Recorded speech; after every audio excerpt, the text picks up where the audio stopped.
ain't getting any ideas.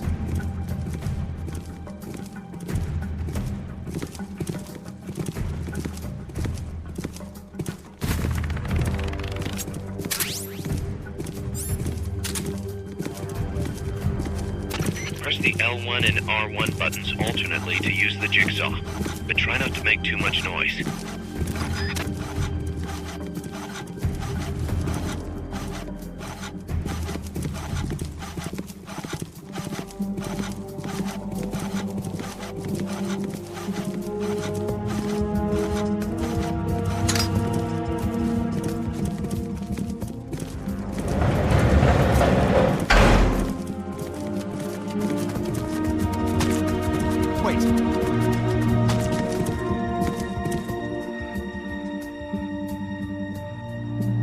Can't be imagining things.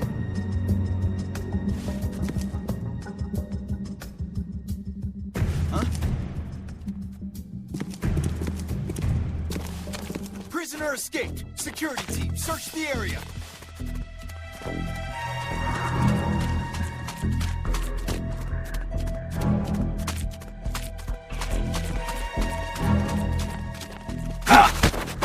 Start talking. Start talking. Start talking.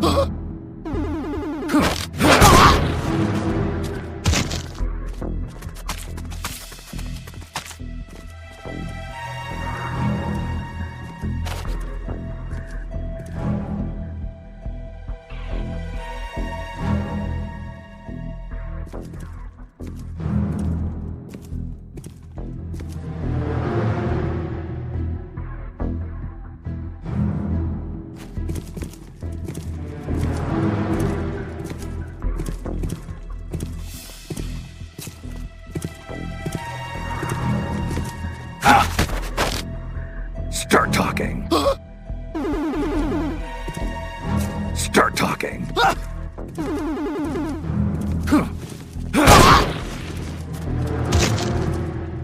Wait.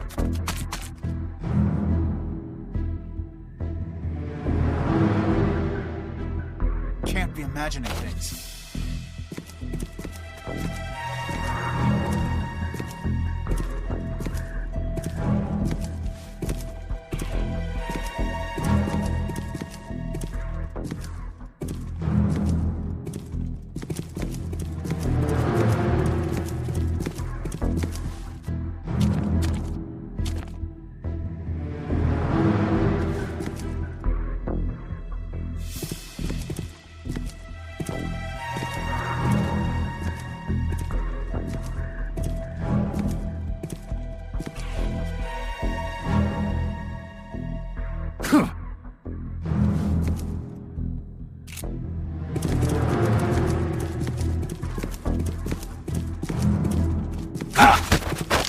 Start talking.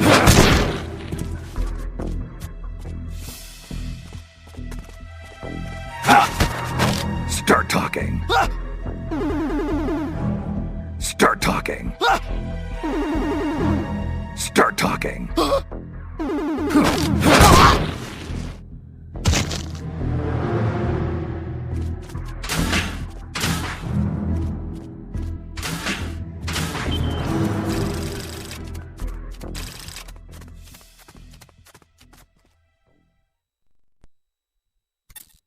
Snake, Yeah, it's good to hear your voice again. Kaz, how about something a little sharper next time? You got it. How about a diamond-bladed jigsaw? And, when's the next time gonna be anyway?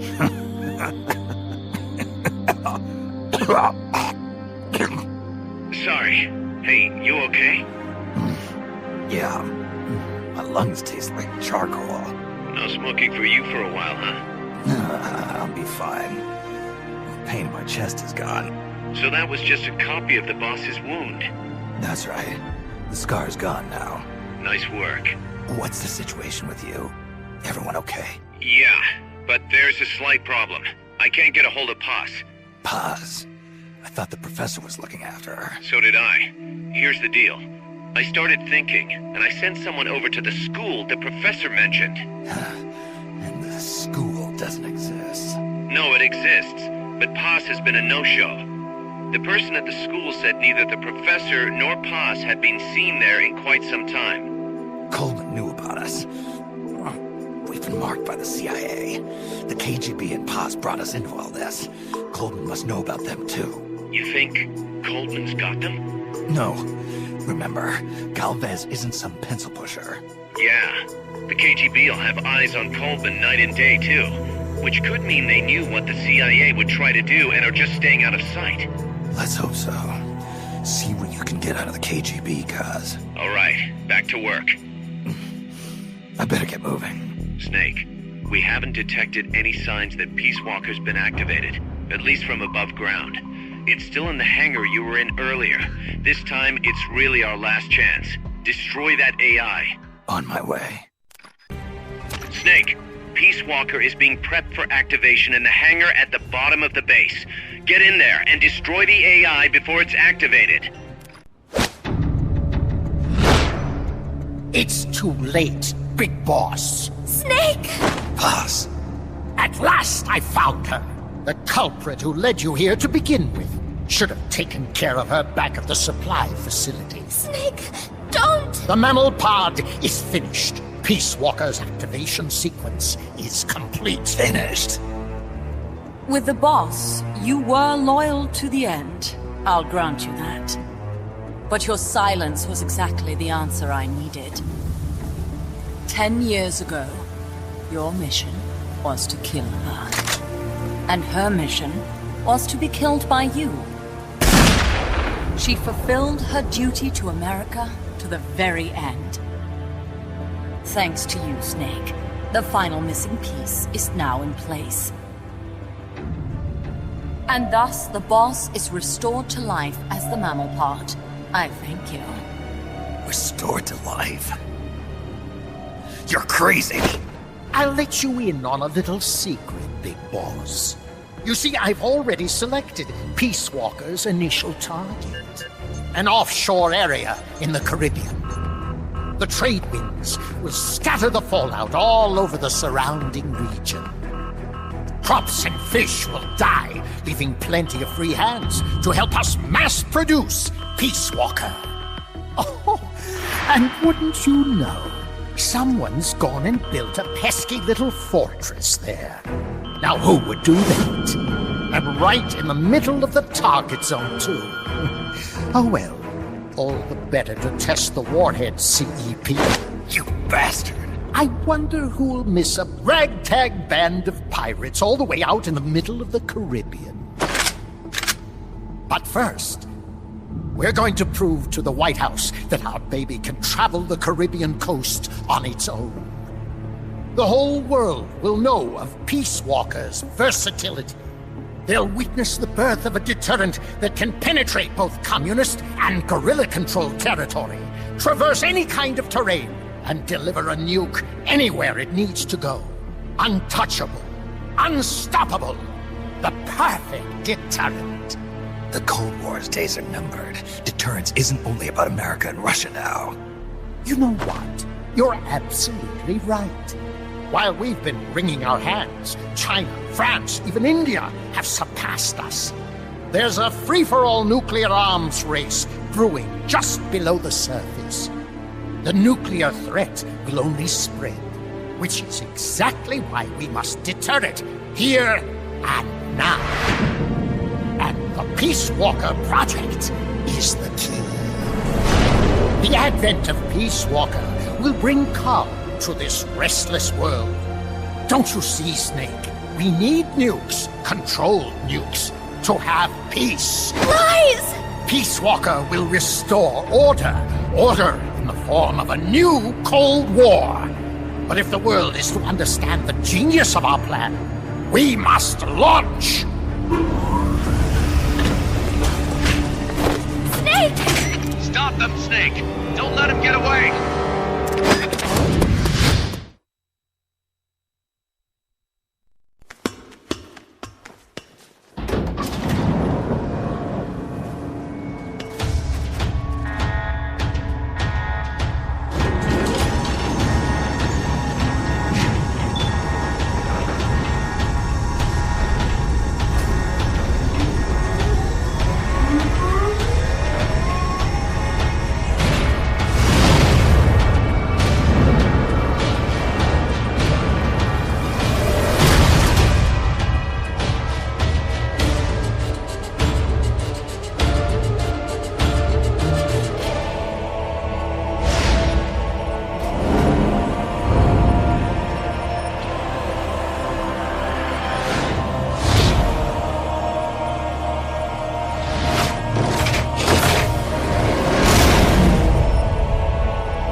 do?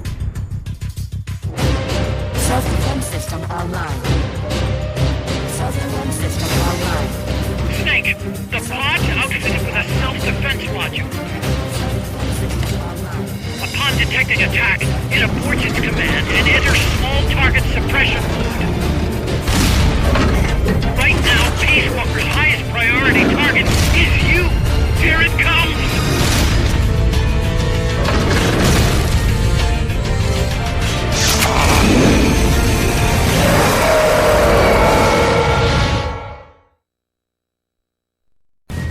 Peace Walker's active, and its self-defense system is targeting you, Snake. You better find a way to stop it quick!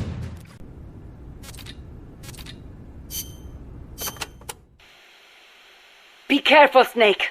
I have no advice on dealing with El Basilisco's attacks, but you may be able to use its size against it. Its movements will probably be just as big, meaning it should give some kind of warning before most of its attacks. That's true. It might be good to start out by studying its movements, watching what it does before each attack. That should help you avoid most of them. And weapons that walk always have one guaranteed weakness. The legs. Right. Destroy its legs, and you'll stop it from moving. You might even be able to knock it on its back if you're lucky. Just make sure you are out of the way first.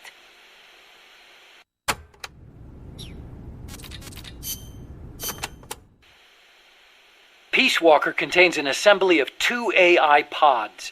One of them is the mammal pod, which Dr. Strangelove developed. The other's the reptile pod, which is mine. What's the difference? The reptile pod is the attitude control AI. If it's destroyed, Peace Walker grinds to a halt. The mammal pod is responsible for making the decisions regarding nuclear retaliation, reflex, and thought. One is the brainstem and cerebellum, the other the cerebrum. So, the one that houses the will of the boss would be the mammal pod.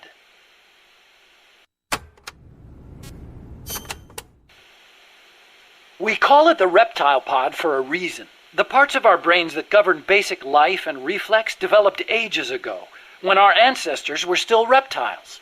We were reptiles? Well, only at one stage of our evolution. The theory was proposed by the neuroscientist Paul MacLean. Huh. The reptile brain corresponds to the brainstem and basal ganglia in our brain. The reptile pod also incorporates the functions of the cerebellum. So basically, it's the deep parts of the brain. Dr. Strangelove came up with the name.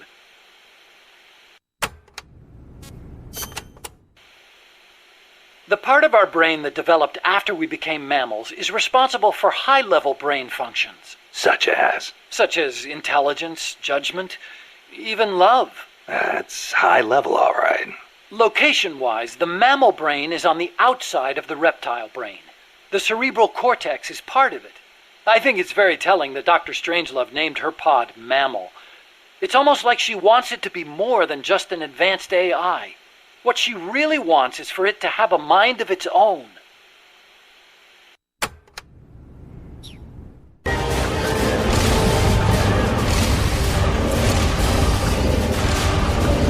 Let drive motor activated.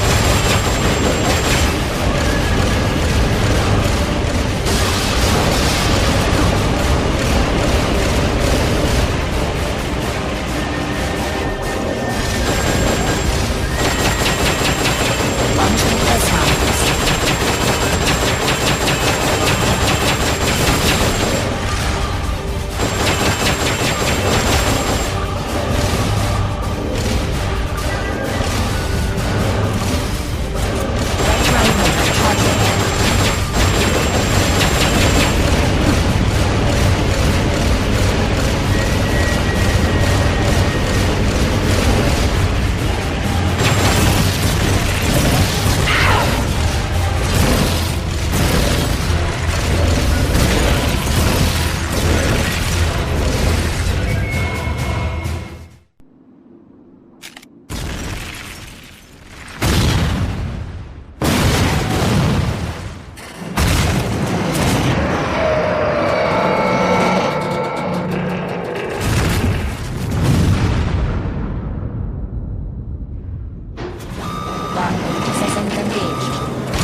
There it is. It's still in range.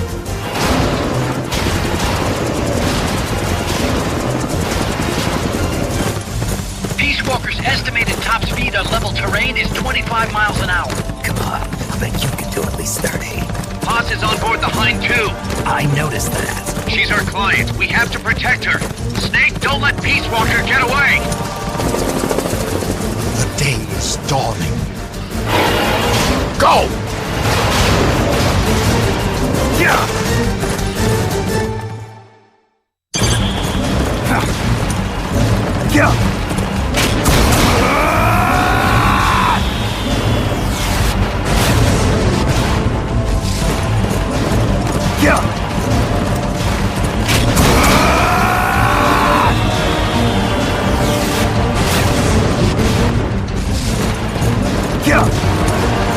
Yeah!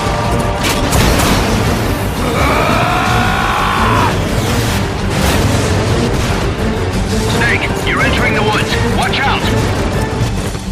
Peace Walker's getting away!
Approaching the border.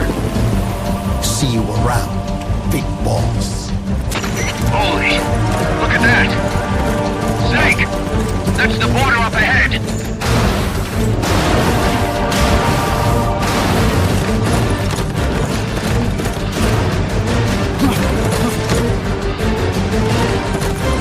Hang in there. Roll!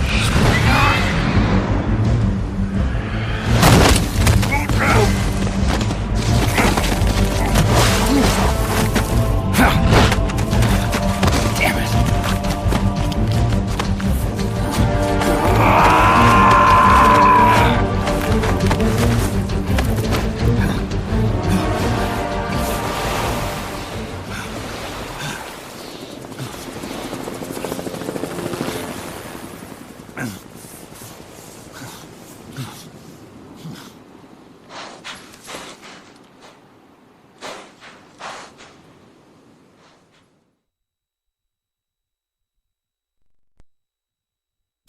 Snake.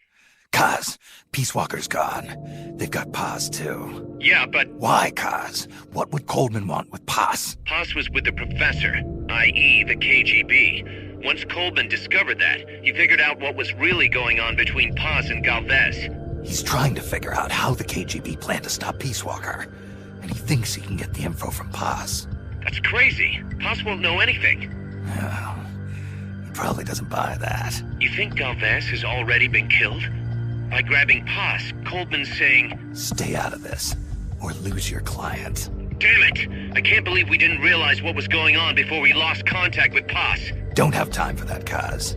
Snake. Paz needs our help. Right. This isn't about money anymore. You better move. We know where they're headed. Yeah. You can thank Amanda. Snake, that river you chased the Basilisco across is the Rio San Juan. The other side is our country. I had some Nicaraguan compas track it there. They're focos from the GPP faction, so we don't work together so much.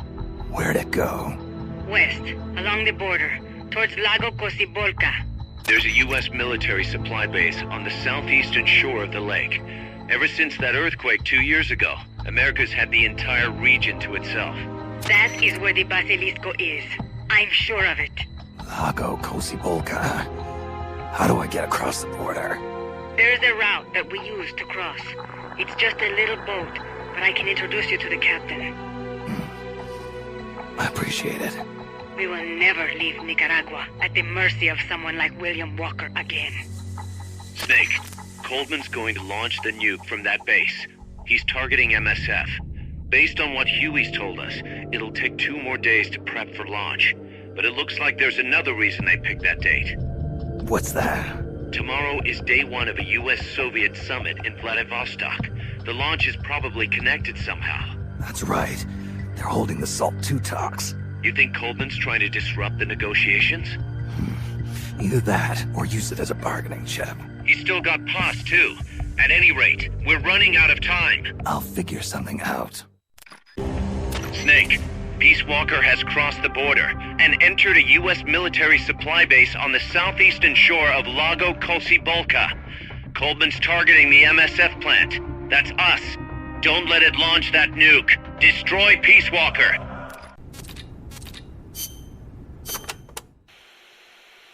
The river that flows between Nicaragua and Costa Rica is el Rio San Juan. It connects Lago Cocibolca to el Mar Caribe. It is a gentle river, safe even for small boats. You have to watch out for the sharks, though. Sharks? In a river? El Tiburón Toro live in the river, but there's nothing to fear.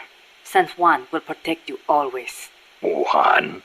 The Rio San Juan takes its name from San Juan, the man who baptized Jesus, the man you call John the Baptist in your country.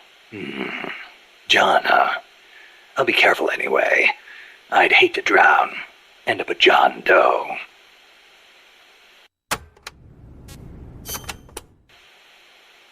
There is a volcanic island in Lago Cocibolca called Ometepe. It's formed from 2 connected volcanoes shaped like a porongo. The one with smoke coming out of it. That's the one. The smoking volcano is Concepcion. It erupts once in a while. The other one is Maderas. It's never erupted in recorded history. There's a lake in the caldera at the top. A crater lake. Let's hope there's not another underground factory inside. Don't say that. If Peace Walker's nukes detonated there, it would destabilize the magma underneath. It could cause the volcano to erupt again. If that happens, my country is doomed. Snake, you must stop Peace Walker.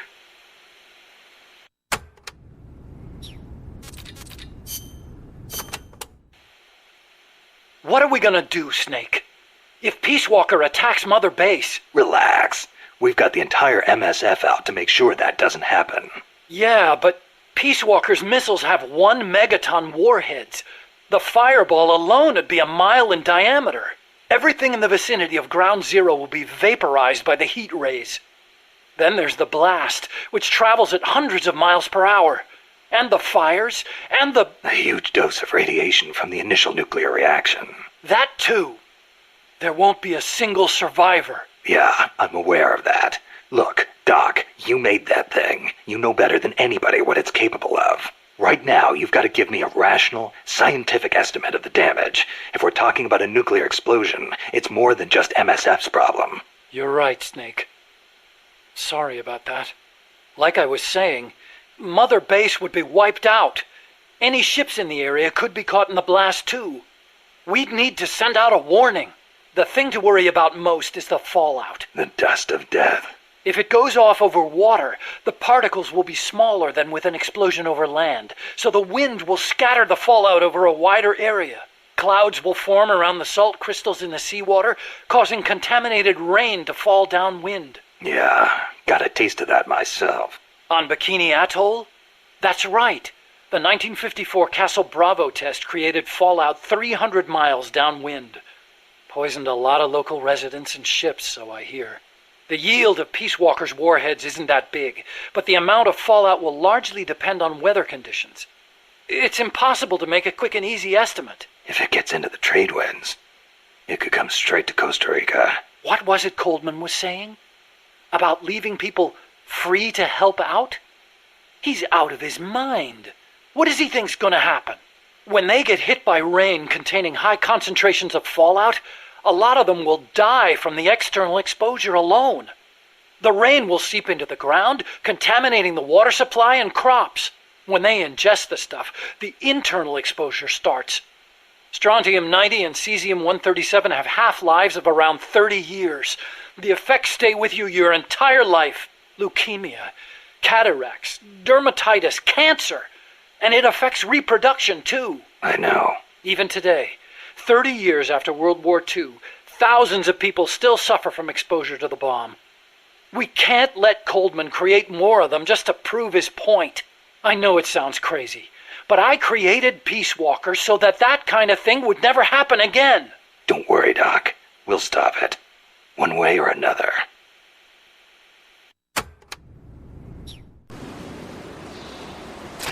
Take the gondola west along the river. When you reach the northern bank, you are in Nicaragua. I've arranged for a guide to get you close.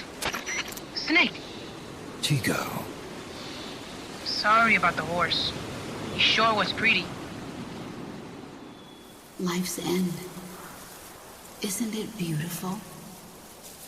It's almost tragic.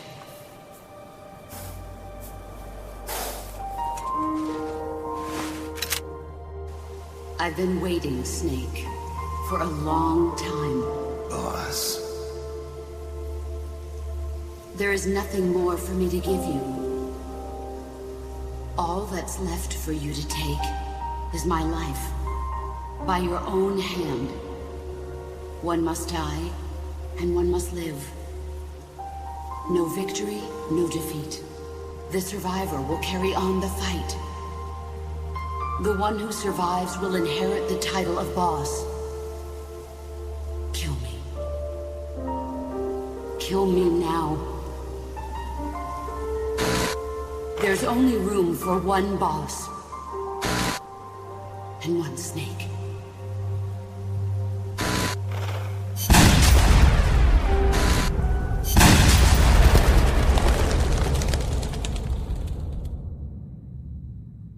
The boss's defection was a ruse set up by the US government. But then something happened that no one could have predicted. Colonel Volgan fired an American-made nuclear warhead at Sokolov's research facility. So the operation itself was greatly expanded and revised. The authorities in Washington knew that in order to prove their innocence, they'd have to get rid of the boss. And that one of their own would have to do the job. The boss wouldn't be allowed to come back home alive.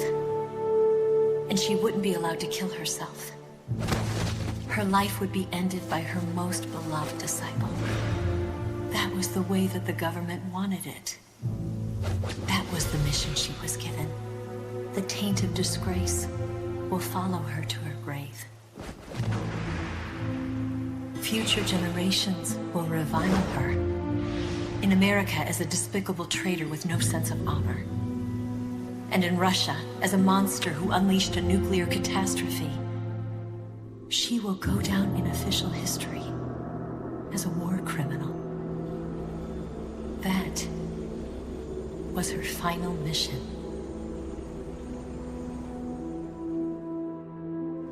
Snake, history will never know what she did. No one will ever learn the truth. Her story, her debriefing, will endure only in your heart. Everything she did for her country. She sacrificed her life and her honor for her native land. She was a real hero. She was a true patriot.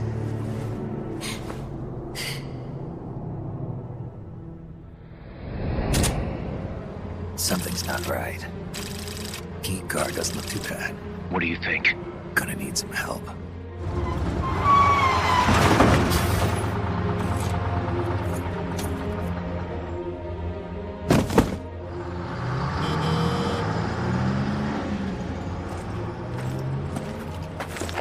This is Snake. Can hear me? This is Miller. Loud and clear.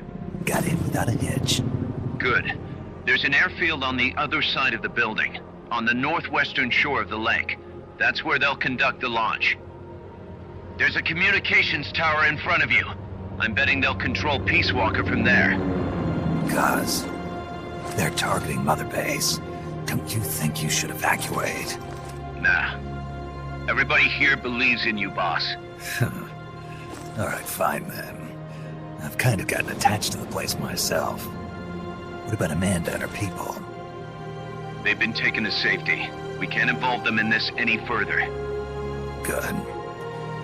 They've got their own cause to fight for. And Snake. Don't forget the bad guys have got Paz. I won't. We're prepping a few backup units. Don't let them launch, Snake. We're counting on you.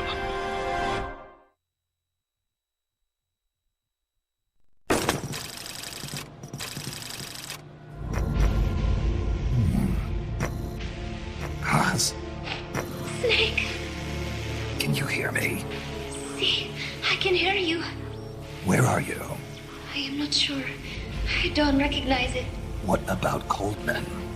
He just left for the control tower. Said something about entering the final data. What is the matter?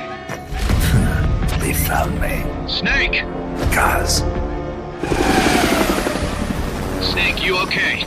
All MSFs ready to move out. They're headed your way on the double. Are you serious? There's a skeleton crew manning the base. Everyone else is en route to the base in Nicaragua.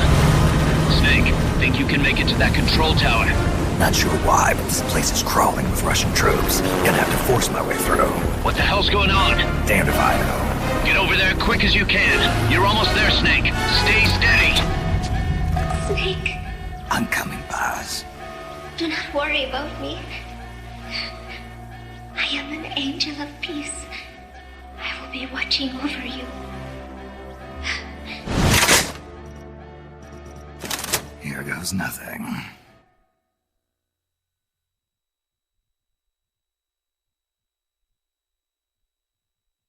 Snake, Peace Walker's being controlled from the control tower. It's to the northeast. Get going. We'll be there to back you up. Damn, that base is even more heavily guarded than Amanda's men said it would be. No kidding. It's gonna be tough to crack without some serious hardware. You may end up having to fight fire with fire, so be ready to use force if necessary. Take as many weapons and items as you can carry. The more protection you have, the better. Roger.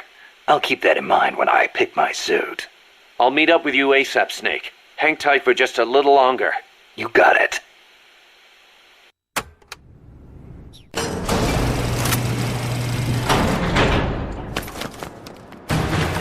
Snake! Big boss, you made it. Too late, though. The false data's already in place. False data? That's right. Peace Walker is designed for deterrence, nothing more. She is incapable of initiating a nuclear attack on her own. She will only awaken and attack when it's time to retaliate. Peace Walker is a weapon of peace, after all. First, we'll enter data for an imaginary Soviet nuclear strike on the U.S. homeland. After assessing the data as a threat, Peace Walker will automatically enter retaliation mode, selecting the optimal target from a predefined list. For this scenario, we have reverse-engineered the false data so that she'll inevitably end up choosing the Caribbean Sea as her target. You're really gonna do it, aren't you? Know this. Peace Walker's retaliation will be the first and last of the Cold War.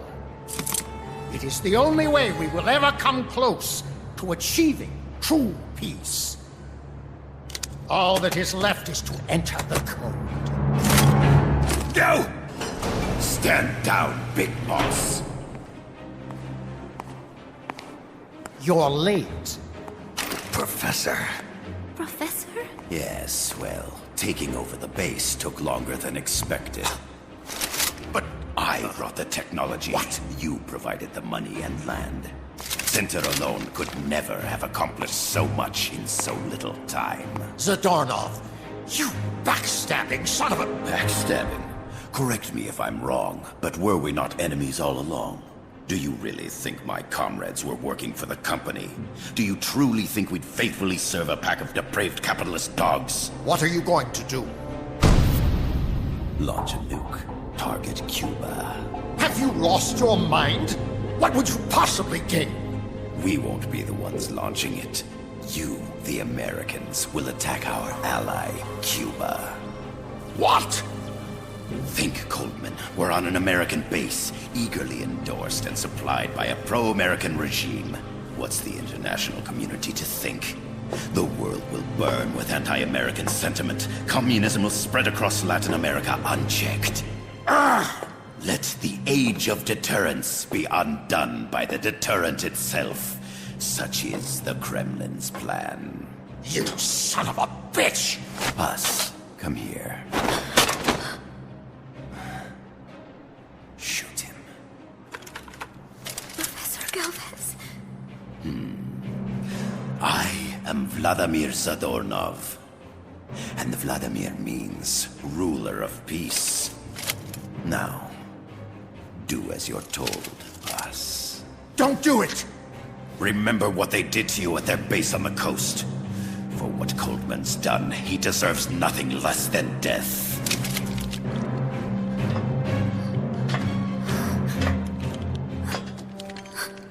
Boss, I'm sorry.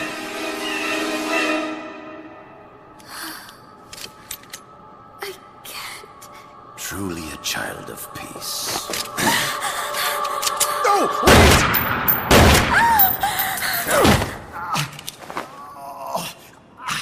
Only fitting that retribution be delivered by a dead hand. You missed on purpose. Your part in this isn't done. I need you to enter the code. Doctor, the target is now Cuba. Please make the necessary modifications. And don't even think of resisting. I'll crush you, but only after I crush your beloved first. No. Not that! Cuba is now the retaliation target. Very well. Good. It is done. As for you, big boss, I've been watching you all along. You've performed beyond even my highest expectations. A true comandante. What are you talking about? Why do you think I summoned you to Costa Rica? Had you make contact with the Sandinistas? A true intelligence operative never gets his hands dirty. Need a revolution? Manipulate the locals into doing it for you. You mean Amanda and the Sandinistas? You've done well. You took a ragtag band of guerrillas, children, and shaped them into a full-fledged, formidable army. And now, you'll truly become our century's most complete human being. Che Guevara? None other. A hero who, gunned down by the CIA, becomes a legendary icon. Sandinistas will rise up in revenge, overthrowing the pro-American regime and wresting Nicaragua from U.S. hands. And the nuclear strike on Cuba naturally will be the last straw. Mammal data entry is complete.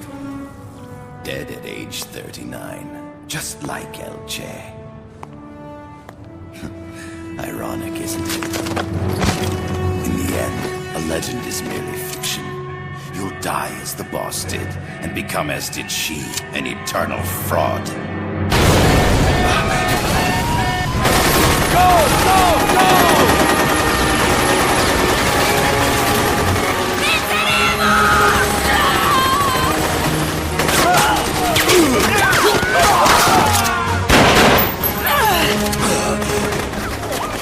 Freeze!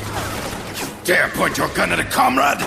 We will not be pawns of the KGB. We will win our own victory!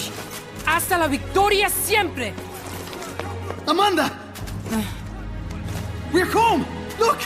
We're back in Nika! We did it, Amanda! I mean...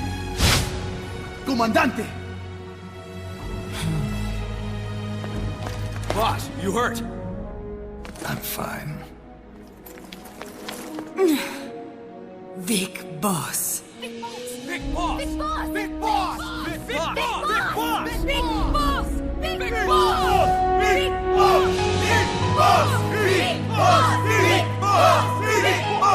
Big boss! Big boss! You're a regular Joan of Arc. Nonsense. You're the hero here. You saved my life. You're the heroes here. I never figured you for a softie, Snake. Thanks. It's good to see you.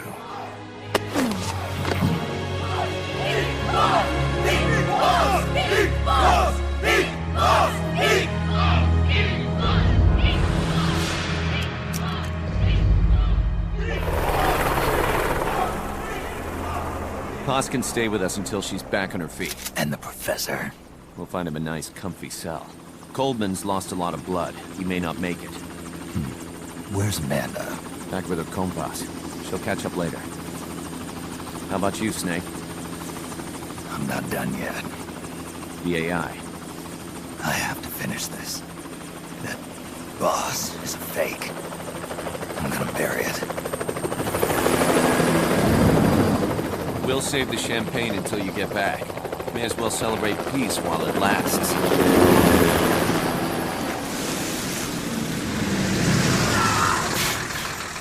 I didn't bring her back to life because I was forced to. I wanted to know how she really felt. How it really ended. The boss is dead. No, she's alive. Some truths are better left buried. You don't mean that. Be honest. You want to know too, don't you? Whether what you saw and heard at the end was the truth. She'll tell us. I know she will. Thank you for stopping them. And I'm sorry. I can't imagine how it hurt. I'll live. I'm used to shock therapy. You are? Well, it's very kind of you to say. Let's go meet her, shall we? Get in, boss.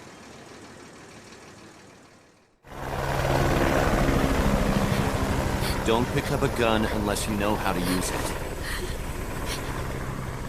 Aiming a weapon alone doesn't make it a deterrent.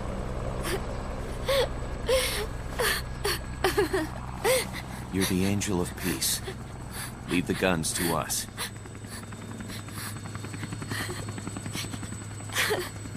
That was our agreement, remember? The army's leaving Costa Rica now. The mission is complete. Paz? Thank you.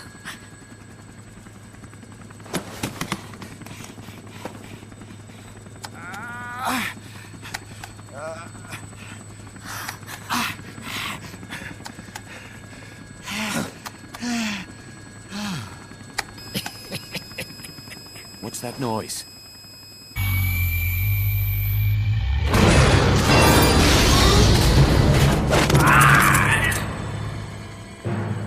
What'd he do? I should have killed you when I had the chance.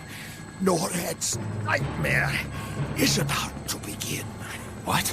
Peace Walker determines retaliation targets based on enemy nuclear strike data. That data can be sent to third parties as well. We got big problems, Snake. Coleman's activated the nuclear launch switch. What? And the target's Cuba. Yeah, but that's not it. The son of a bitch has screwed us all over. When Peace Walker was activated, it started transmitting the false data sent to NORAD. It's using A spread spectrum MLF signal. It can't be blacked out, even by EMP.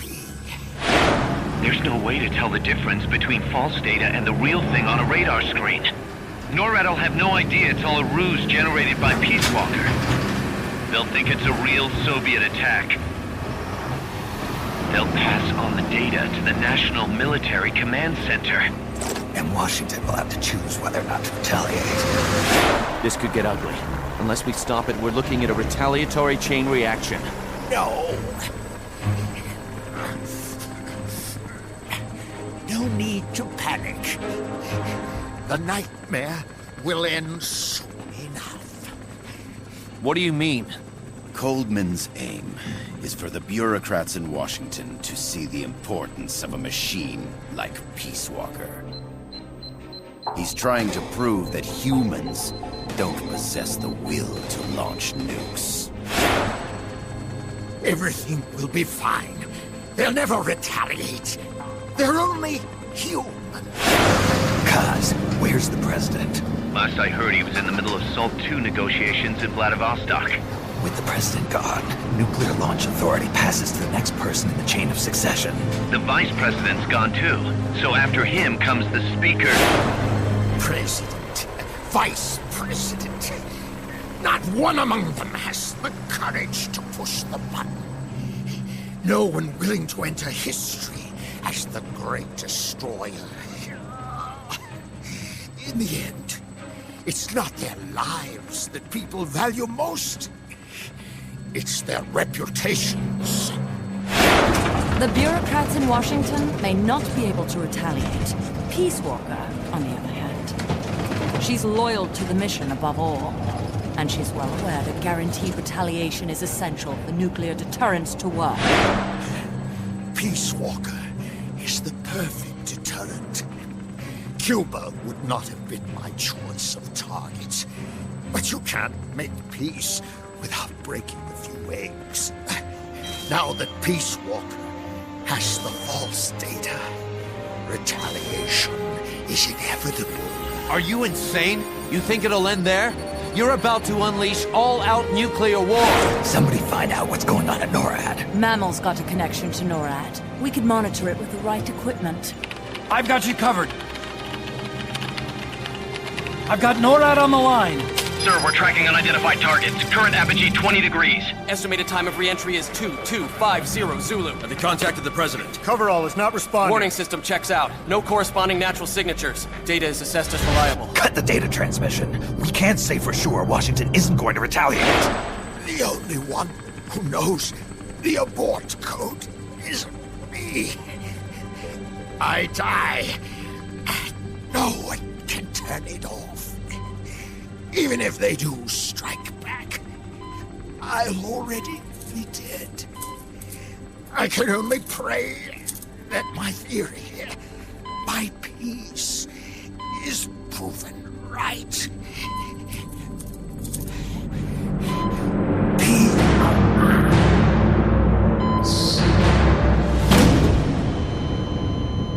Go to DEFCON 3. Get Zach on the phone. This is Crystal Palace. Stand by for an emergency meeting. They're at DEFCON 3. The false data and the nukes are both coming from the same source. We have to stop Peace Walker. The only way is to destroy her. She's entered launch mode. Peace Walker's rendered her judgment. The target is Cuba. Snake, don't let it launch the nuke.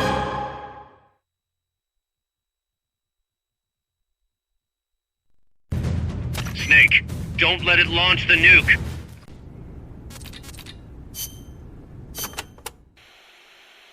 Snake, you have to stop the launch. It's going to strike Cuba. I know. The situation's changed completely now that it has been upgraded. I do not know if your old tactics will work, but the basic strategy remains the same.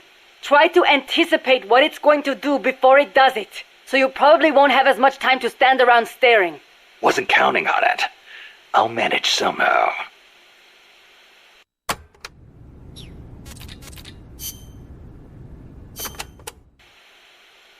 Snake! You have to stop Peace Walker from launching that nuke! Calm down. What do I need to do? To tell you the truth, I don't really know. The mammal pod has probably enhanced both its thought patterns and mobility. The S-mines, rockets, flamethrowers, they're all the same, but I don't know what else to say. You'll just have to stay sharp and watch for how it behaves before each of the attacks. I'll give it a shot. There's no time for anything else. Sorry I can't be more helpful. You can do it, Snake.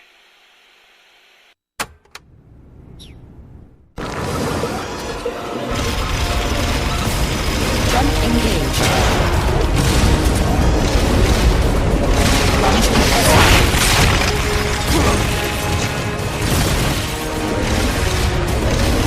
Freeze.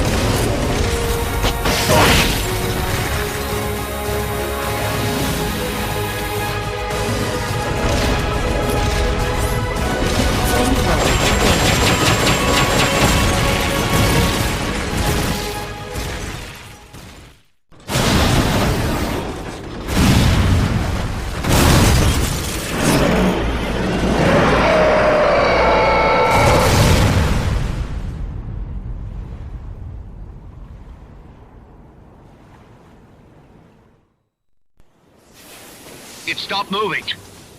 Snake, you did it! You stopped the launch! Huey, how's NORAD? Not good! Beam-Use continues to track the targets on radar. The SP satellite status is green. Still assessing as reliable. Chairman of the Joint Chiefs, a representative of the Secretary of Defense and Congress have arrived at NMCC. You've only damaged the drive system.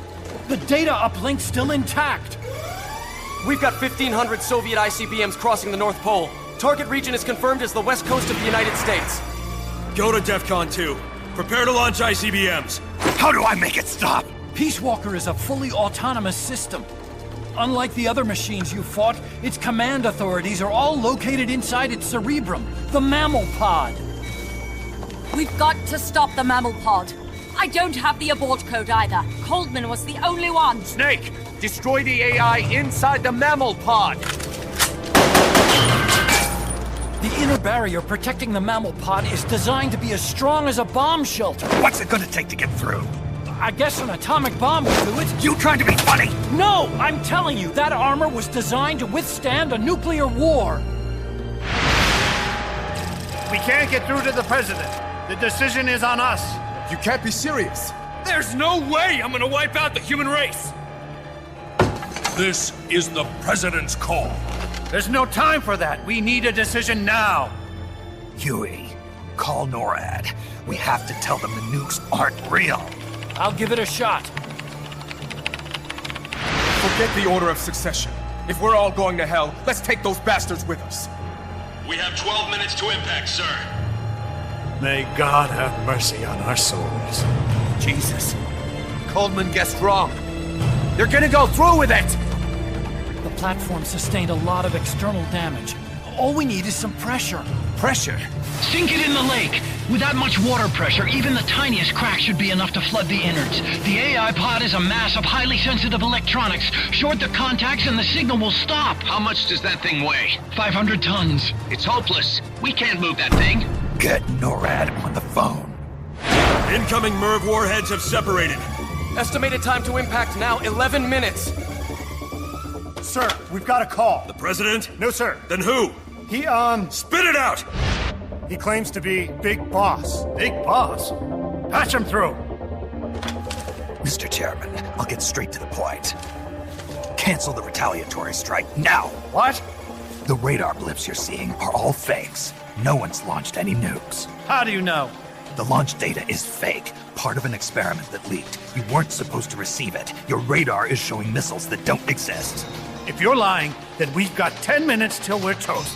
We have to retaliate or more Americans die. The experiment was planned and executed by the CIA station chief in Central America. Then put him on! He's dead. I can give you his name, though. We need more than the authentication code you gave the switchboard. We need proof you're actually Big Boss. Do you have any? All right. If you know the name Big Boss, then maybe you were there at the ceremony when I received the title from President Johnson. Indeed I was. We don't have time for this bullshit! Hold it! Let's hear him out. You were saying? At the ceremony, the DCI tried to shake my hand. I refused. What happened in that room is classified, top secret. Only a handful of people would know. He's making it up! Don't listen to him! Wait! Why did you refuse to shake his hand? Because I knew where my loyalty belonged. Everybody, listen to me! Those Soviet missiles are fakes! What? You're actually going to believe him? He's right. This is some sort of commie trick. No, it's the real big boss. Trust me. How can you know for sure? Because I was the Army Chief of Staff back then, and I was standing right next to the DCI when it happened. I saw everything.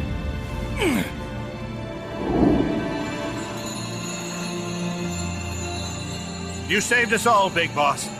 We'll stand down the alert. Thank you. When we meet again, I hope you'll shake my hand. Oh! What are you doing? Sorry, Chairman, but we are not standing down. Damn it! Those worthless sacks of... Wait. Jack. Jack. Oh, it's opening. She's calling to you. Destroy the mammal pod and the data will stop flowing. Please, stop her. I've been waiting, Snake, for a long time. Waiting for your birth, your growth, and the finality of today. Boss. Like us. I didn't raise you and shape you into the man you are today, just so we could face each other in battle. A soldier's skills aren't meant to be used to hurt friends. So then, what is an enemy? Is there such thing as an absolute timeless enemy?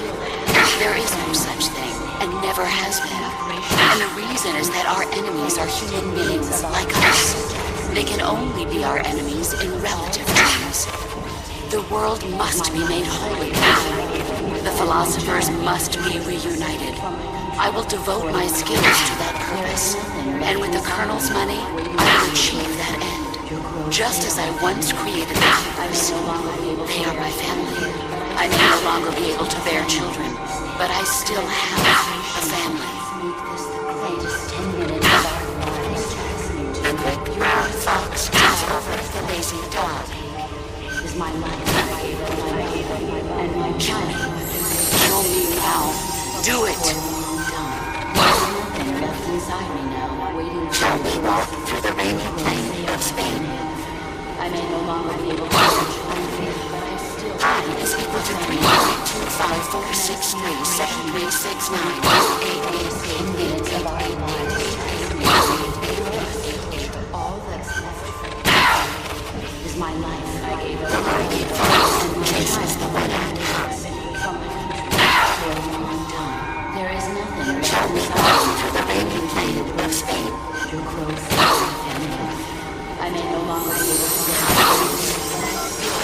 A family. About 3. Commence the operation.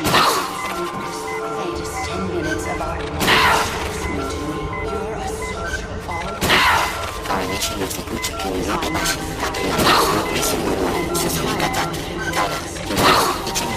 For a long time. Jack! Waiting for your birth, your growth, Jack! I may no longer be able to bear children. Jack! A family. Jack!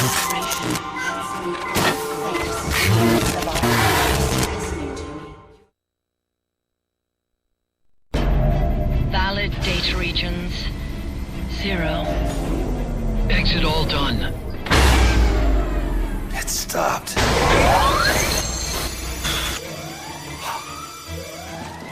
The data uplink's bypassing the mammal pod. Put down the gun!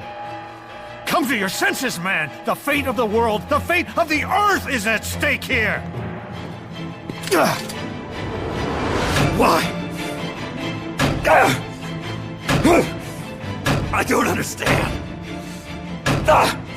Answer me! Tell me why! Answer me!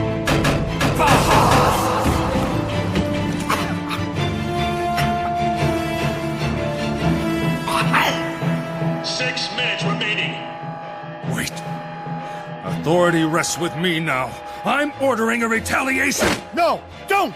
It's the end of us all! Who gives a damn? I'm not gonna sit here and die like a dog! If the Russians are gonna kill my family, destroy my country, I'm taking them with me! You see now, Chairman.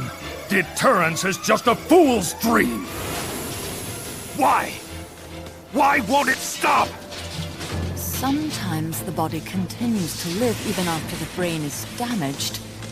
The boss AI isn't doing this. I think it's something rather more primitive. Reptile has taken up Mammal's dying wish. No. Stop it. Don't just sit there. Stop it!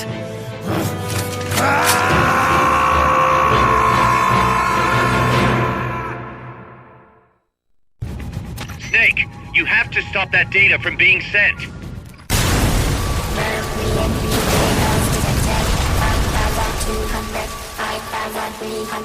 Entering terminal phase.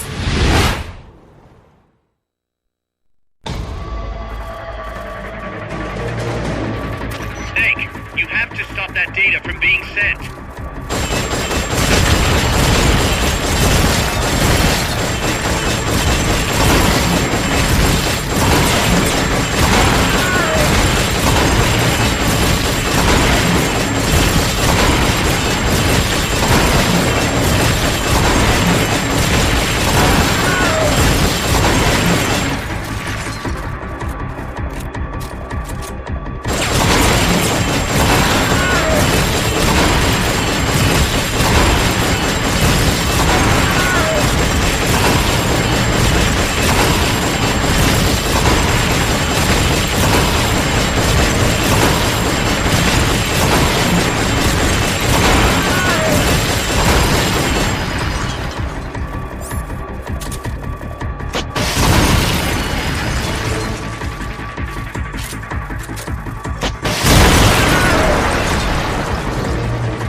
They've okayed the request for support.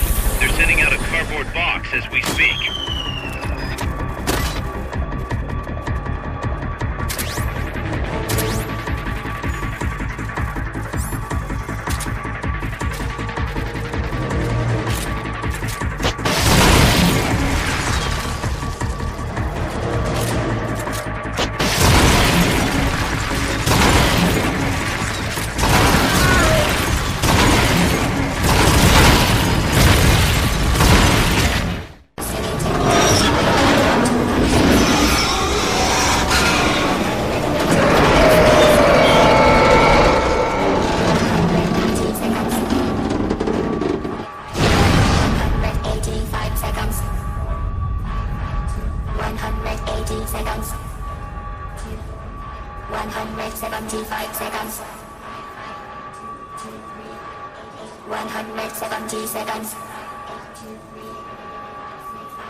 on? That song. Boss, is that you? How in the...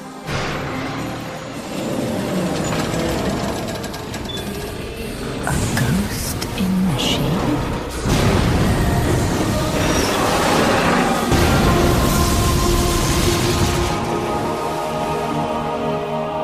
She's drowning herself to stop the transmission.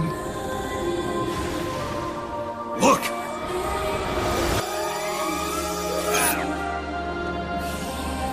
It's functional compensation. When the human brain is damaged, sometimes it recovers over time. Other parts of the brain take over the functions of the damaged parts. Mammal and reptile were patterned after different parts of the human brain. When those parts were assembled together into one, they must have become capable of functional compensation.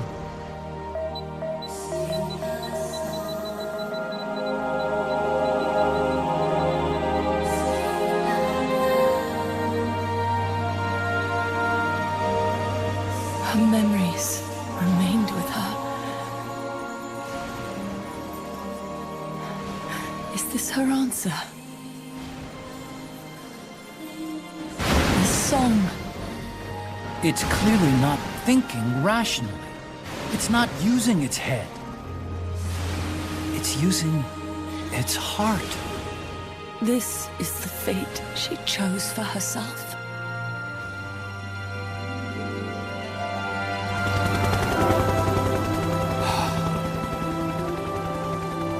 The boss's innocence has been proven. Do you hear it, Snake? Do you hear the boss's song?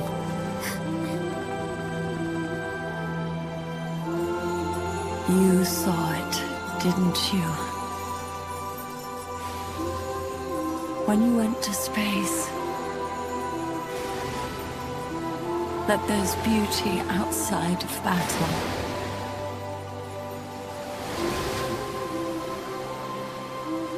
At last, I understand. In the end, it was you who put down your gun and chose instead to sing.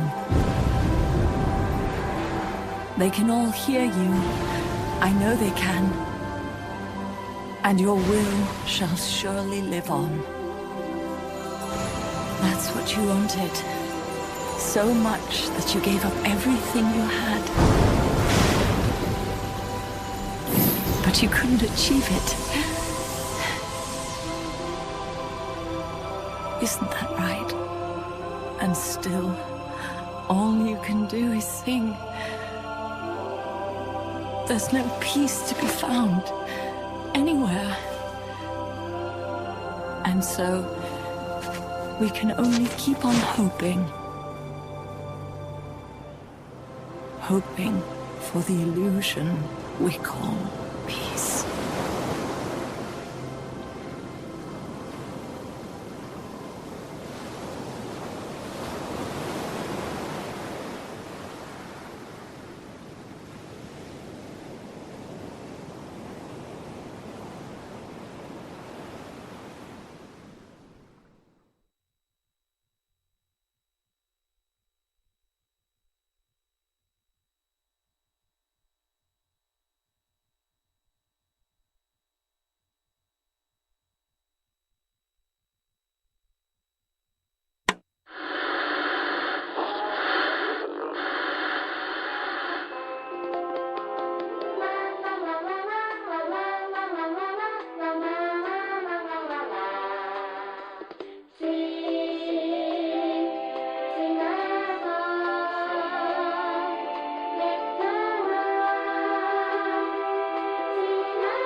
Don't worry that it's not good enough for anyone.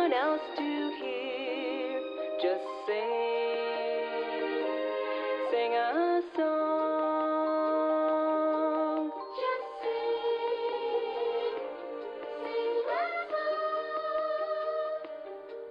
Just sing a song.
Divide, I will see the choices within my hands.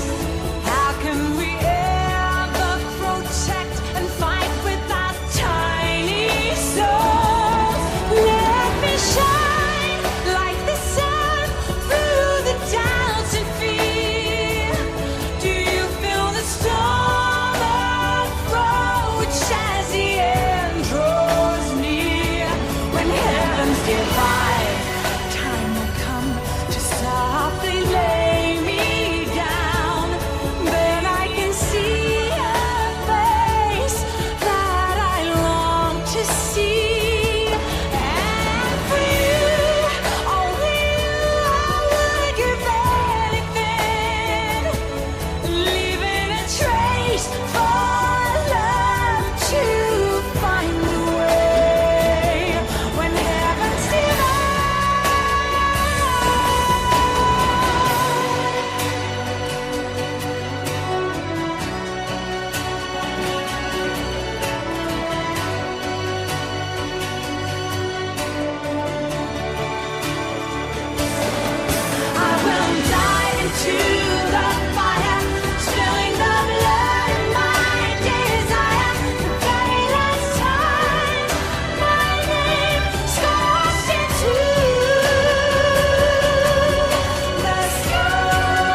choices within my hands. How can we ever protect and fight with our tiny souls? Let me shine like the sun through the doubts and fear. Do you feel the storm approach as the end draws near? When heavens divide, time will come to softly lay me down. Then I can see a face that I long to see. And for you, only you, I would give anything, leaving a trace for love to find the way. When heavens and for you,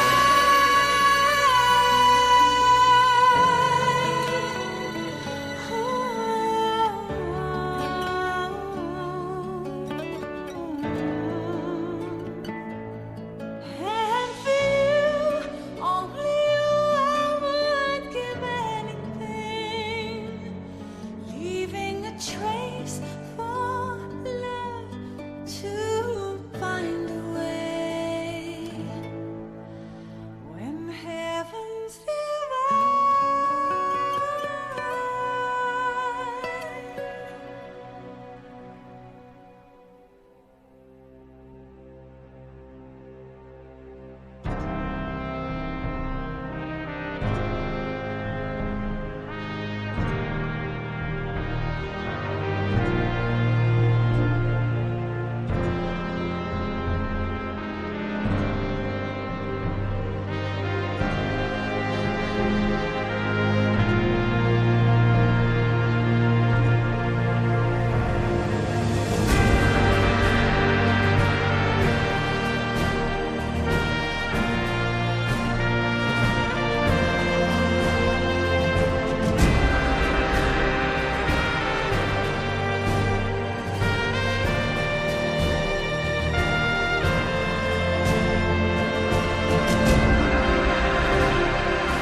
Snake, you still here? Come on. Let's go back. I'm not going back. Huh? I'm done. Snake, you don't mean... I'm done looking for the truth. What are you saying, Snake? I was wrong. Come on, boss. Everybody's waiting for you. She betrayed me, Kaz. She what? In the end, she put down her gun. And when she did, she rejected her entire life up to that point, including me. What do you mean? In giving up her life, she abandoned everything she was as a soldier. And you consider that betrayal? I won't make the same choice as her. My future is going to be different. Then... yeah, that's right. From now on, call me Big Boss.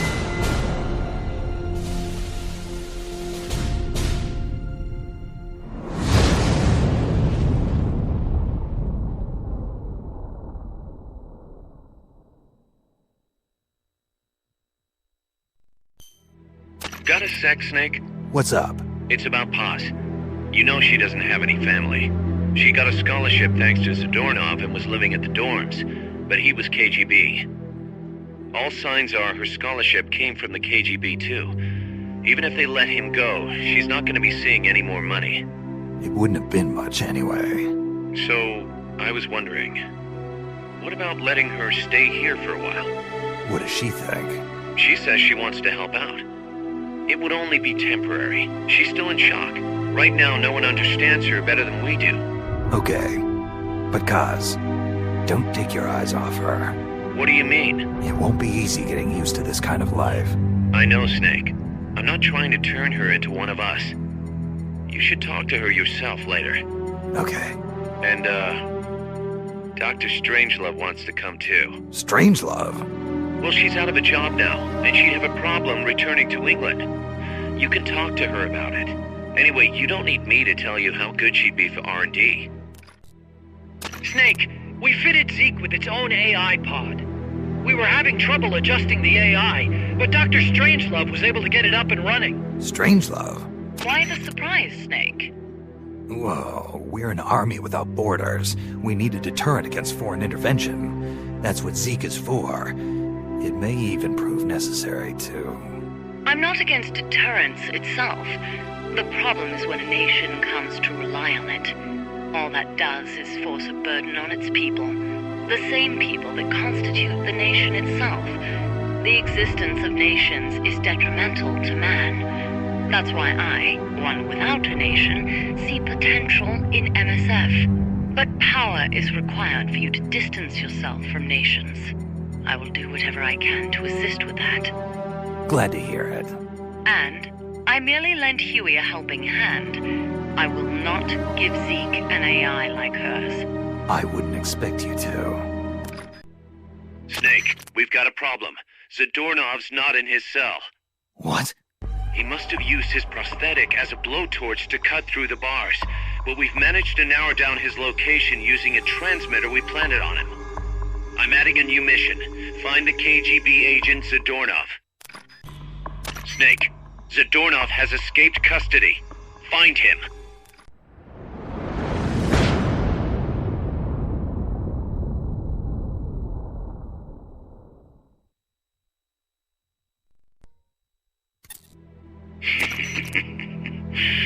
So, you found me. It wasn't hard. What are you up to anyway?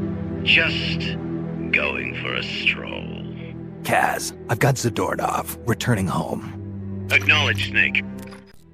Package for you, boss. What? Yeah, looks like a cassette tape. Don't worry, it's clean. No trace of explosives or anything. Return address just says Eva. Eva? Someone you know? An old acquaintance. Oh, the plot thickens. Tidings from an old flame? Don't start, Kaz. Anyway, I'll check it out later. Okay, just don't go running off after this chick. We can't afford for you to be distracted right now. Bad news, Snake. Zadornov's on the loose. What? Again? It's funny. We took away his prosthetic and did a full body check. We even increased the guard. You think he had help? Impossible. Anyway, I'm adding a new mission. Locate and recover Zadornov. Kaz, I caught Zadornov. Impossible. I thought I'd made it. Acknowledged and appreciated.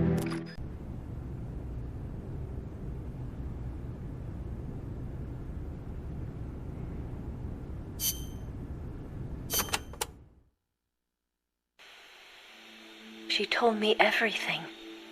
Why did she open her heart to me like that? At the time, I couldn't understand it. But now, I think I do. Snake, she wanted you to know the truth. She chose me to tell you. That's why she saved my life. I've lied to you so many times, but not this time. My orders from the government were to obtain the legacy and to eliminate everyone who knew the truth about what happened. In other words, I'm supposed to kill you. But I can't do it. Not because we loved each other, and not because you saved my life, but because I made a promise to the boss. And I intend to keep it. I just wanted you to know. And you have to live. Snake, listen to me. She didn't betray the United States. No, far from it. She was a hero who died for her country. she carried out her mission knowing full well what was going to happen. Self-sacrifice, because that was her duty. The boss's defection was a ruse set up by the U.S. government. It was all a big drama staged by Washington so they could get their hands on the philosopher's legacy. And the boss was the star of the show. They planned it so that they could get the legacy that Colonel Volgin inherited and destroy the Shagohod at the same time.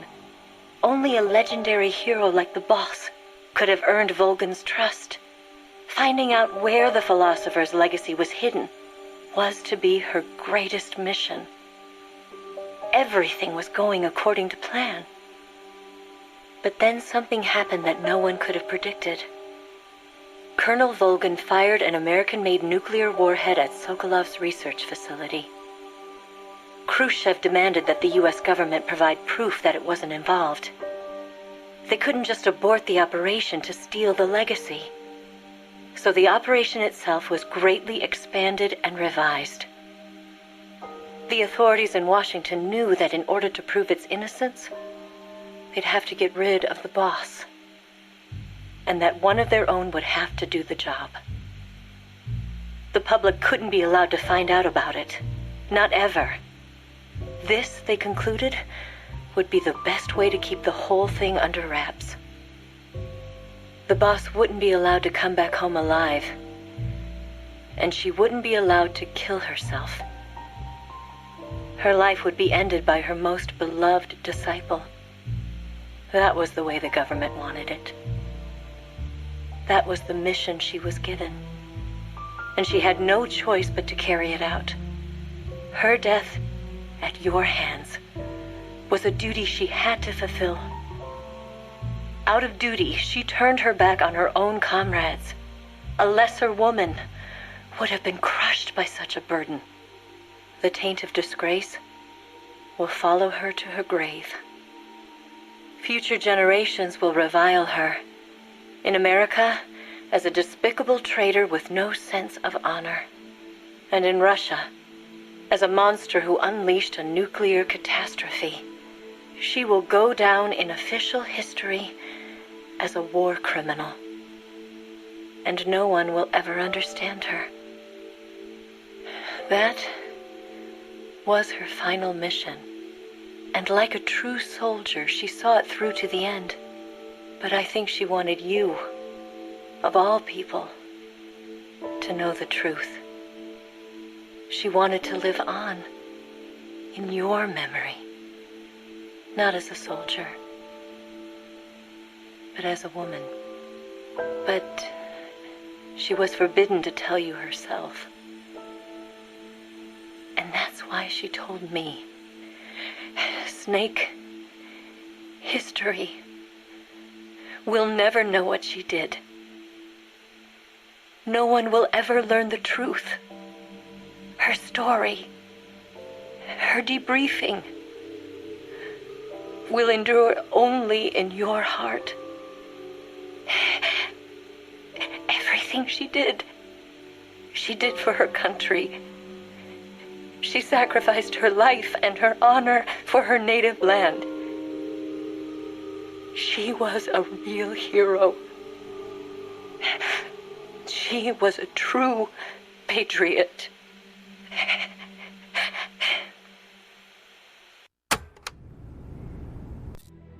Snake, Zadornov has disappeared from his cell.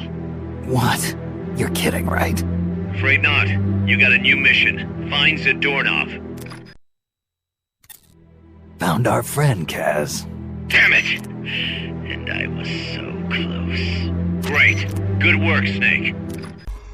How's Paz doing? Okay so far. Still shocked about being lied to by Zadornov. But she's actually getting along great with the crew here at Mother Base. Really? That's good to hear. Still, it's gotta be depressing for a girl her age to be cooped up on an offshore plant all day. Even if it is only temporary. I bet she'd love it if you took her out somewhere once in a while.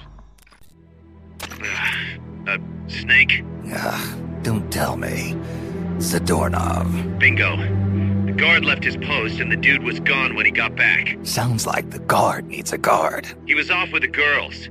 Haas invited him to try some of their cooking. He says he loved every second of it. Is that jealousy, Kaz? Anyway, there's a new mission waiting for you. Find Zadornov, Snake. Okay. Snake, Zadornov's disappeared again. Get out there and retrieve him. I got him, Kaz. Slipped up again. Acknowledged. Bring him on in.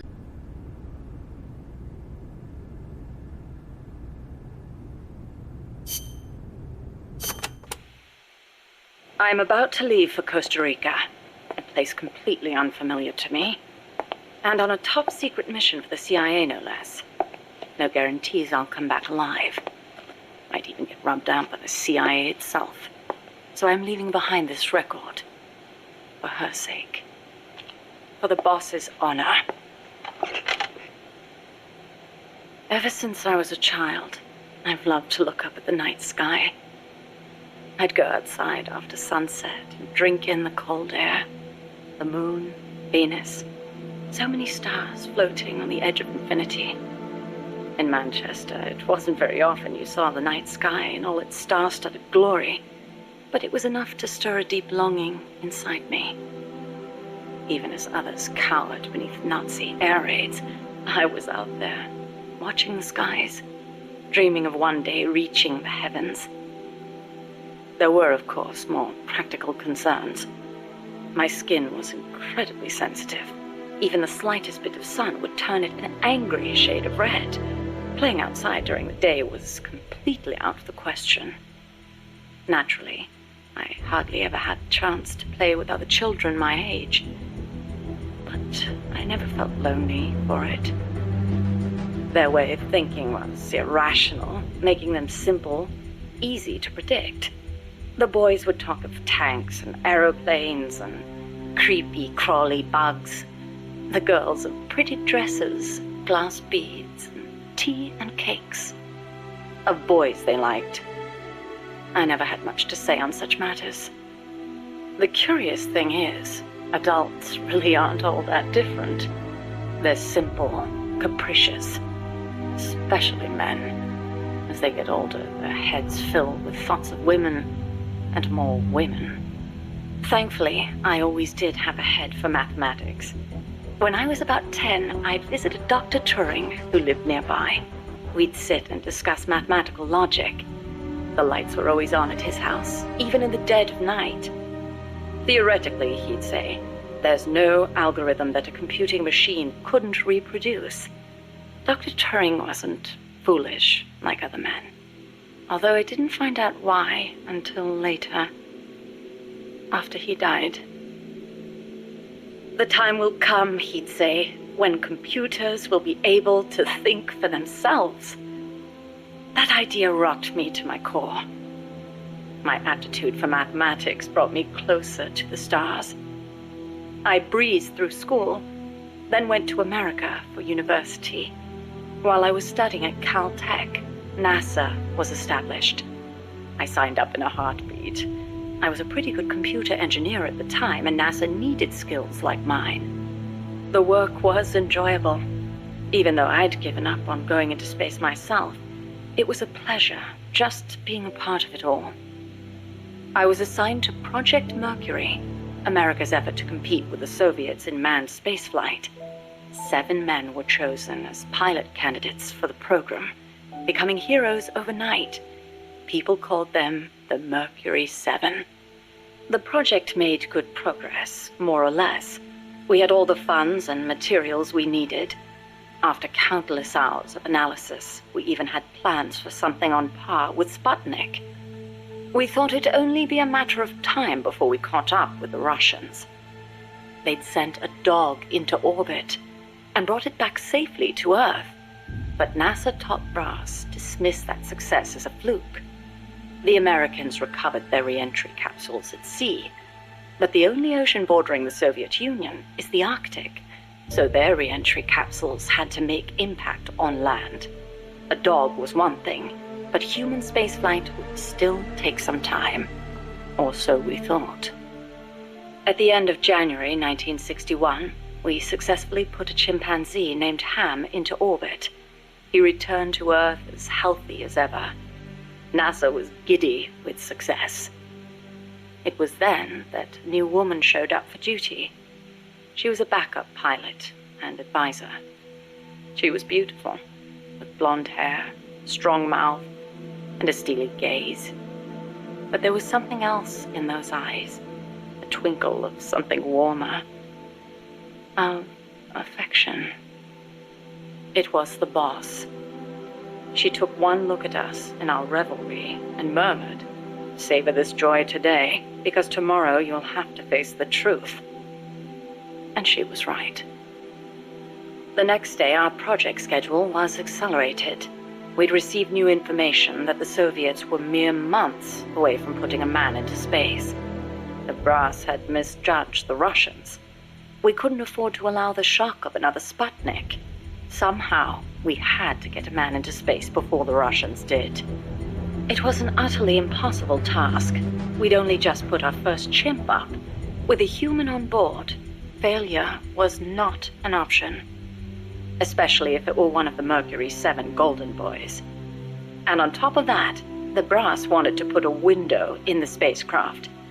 The pilot wouldn't be a test animal this time, they said. And when this hero came back alive and well, they wanted him to describe what he'd seen. It was madness. Adding a window to our existing spacecraft would leave it unable to handle the stress. Not to mention the problem of shielding the occupant from cosmic rays. But the boss rose to the task, and splendidly. She claimed to be a layman when it came to space, but caught on keenly to new ideas and concepts. She was demanding, of herself and of others. She seemed rather cold-hearted at times. But I was smitten.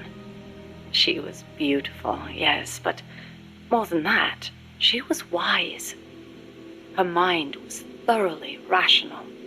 And yet no matter how I tried, I could never predict her actions. It was easy for me to assume that her judgments were drawn from an enormous base of knowledge. Quite simply, her life experiences were more diverse, more intense than anyone else's. To me, they seemed boundless in their breadth. In her, I saw a reflection of the night sky. Perhaps because I too was a woman, she and I became close. I couldn't go out in the sun, but she lit up my life. Her light was soft, like that of the moon. I was so happy. With her unerring guidance, the project steadily regained its footing. But one issue remained, the pilot's safety. When the day came to choose a pilot, the Mercury 7 just quietly walked out. Who could blame them? It was far too great a risk to take. Even if they'd volunteered, NASA would never have let them go. They were national heroes, basking in the media spotlight. There was no way they'd be sent on such a mission. The conference room was silent. Then, slowly, she raised her hand, almost as if acting out a scene from a movie.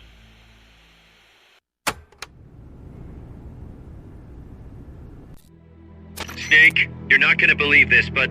Yeah? Zadornov's missing again. Kaz, are you sure somebody's not, I don't know, letting him out on purpose? You think I have time to assemble a mole hunt? Man, this guy isn't just good, he's so good it's scary. If he's doing this alone, that is. Anyway, he left a trail, so we've got a good idea of where he's probably hiding. You know what the mission is. Find Zadornov, Snake. I found him, Kaz. Close, but no cigar. Not for you, anyway.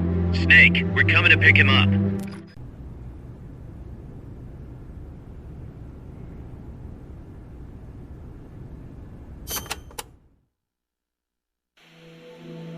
I spoke out against her going, submitting a report stating the ray shielding was inadequate. But the brass's response was brusque. She's already been exposed to a nuclear test in Nevada. She's the perfect candidate. It was completely irrational. Repeated exposure to radiation would only increase the danger. but the government was still reeling from the Soviet success with Sputnik. There was no hope of getting a rational response. They were simply too panicked. People can be so obtuse when it comes to things they can't see. I, however, understood all too well. Just as invisible ultraviolet radiation scorched my skin, heavy particle radiation from space would cause irreparable harm to human tissue. In a word, she was expendable. It was during the boss's pre-flight checkup that I noticed something strange on the X-ray of her skull. Part of the right hemisphere of her brain was damaged. It seemed inexplicable, given her keen intelligence and amazing physical prowess, but there it was, and I decided to report it. I hoped that perhaps my discovery of a physical defect would result in the flight being cancelled. But as I went to make my report, she stopped me. "Why?" I demanded. "How can you let yourself be their guinea pig?" Ignoring my protests, she took me up to the roof of the lab. The night sky was ablaze with stars. It was there that I learned how she had wounded her head. 1943, Los Alamos. She was serving with the Special Forces when she received new orders. A German spy had infiltrated the Manhattan Project, which aimed to build the world's first atomic bomb. She was to eliminate him. His name was John von Neumann, a mathematician with superhuman computational abilities and the designer of the explosive lens. The Manhattan Project was a top national priority, security accordingly tight. The guards couldn't be allowed to know what was going on. She'd have to slip past them and make the death look like an accident. It should have been an easy enough mission. But just before the operation, she received unexpected news. A new life was growing inside her. She was overcome with joy, and for one brief moment, it clouded her judgment. She accidentally got into a shootout with the guards, and without thinking, protected her belly. She was shot in the head. The bullet only grazed the surface of her brain, but the tissue around the wound was destroyed, leaving her in a coma. She wasn't given much chance of recovery, but 3 months later, she woke up. Within 6, she was able to move around as if nothing had happened. It was functional compensation. The other parts of her brain took over for the part that was lost. It made logical sense, but such a full recovery was nothing short of a miracle. Perhaps her superhuman willpower made it possible. Or perhaps my body knew it had to survive for the sake of my unborn child. She smiled as she said that. I understand how she must have felt. "Some have taken to calling me Ms. Left Lobe," she said, "because I'll do anything for the mission." She was tough, yes, but she had feelings too. I knew that better than anyone else. As it turned out, von Neumann wasn't the spy. The assassination order was a deliberate bit of misinformation planted by the Russians. She had been deceived. The Eastern and Western camps were united on one point: opposition to the Nazis. The Allies needed to develop that bomb before Hitler did. But in looking ahead, the Russians found the Manhattan Project's progress a little too quick for their liking. Mass production of a uranium bomb, like the one that was eventually dropped on Hiroshima, would be difficult from a material perspective. But a plutonium bomb, once perfected, could be mass-produced, and eventually even miniaturized. And Moscow did not like the idea of America having that kind of head start.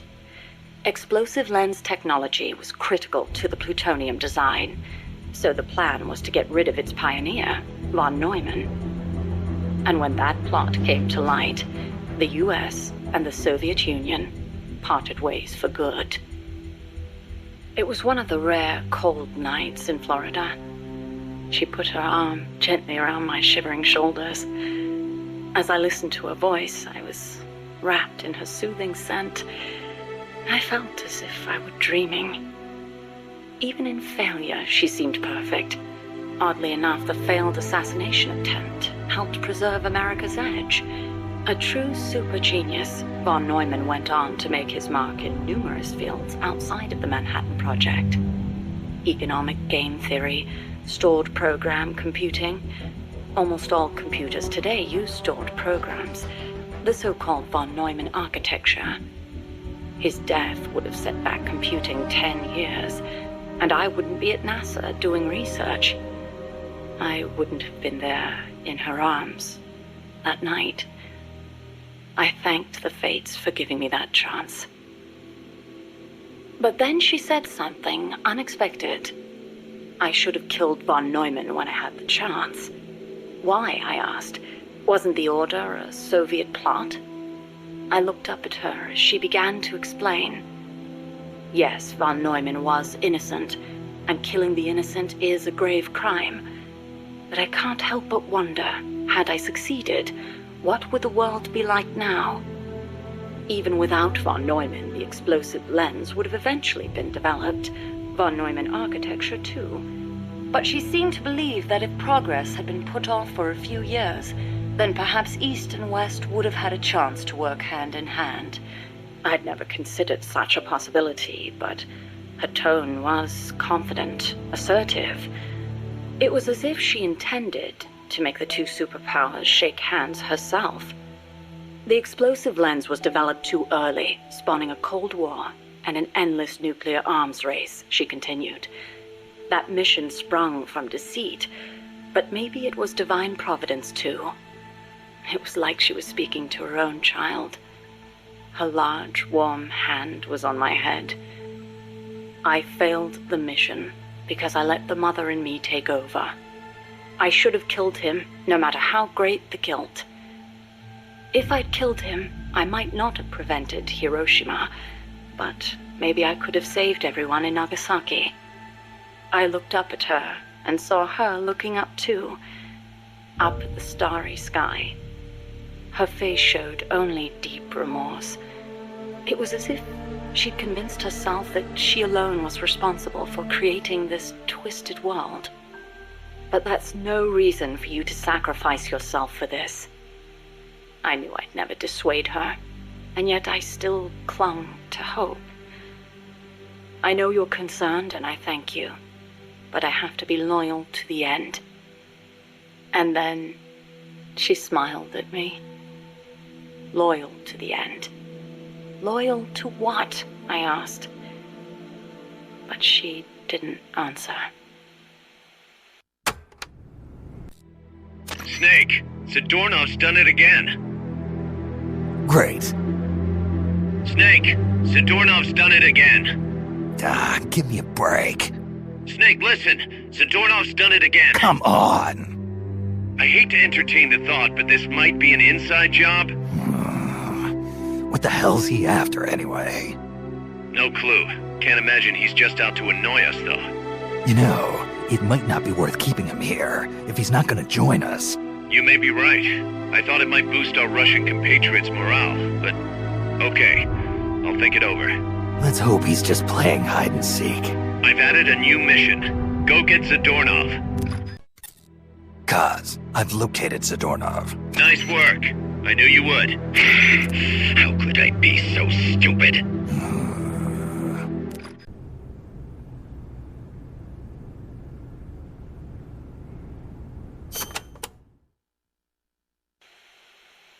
The days that followed were spent training tirelessly for our first space flight.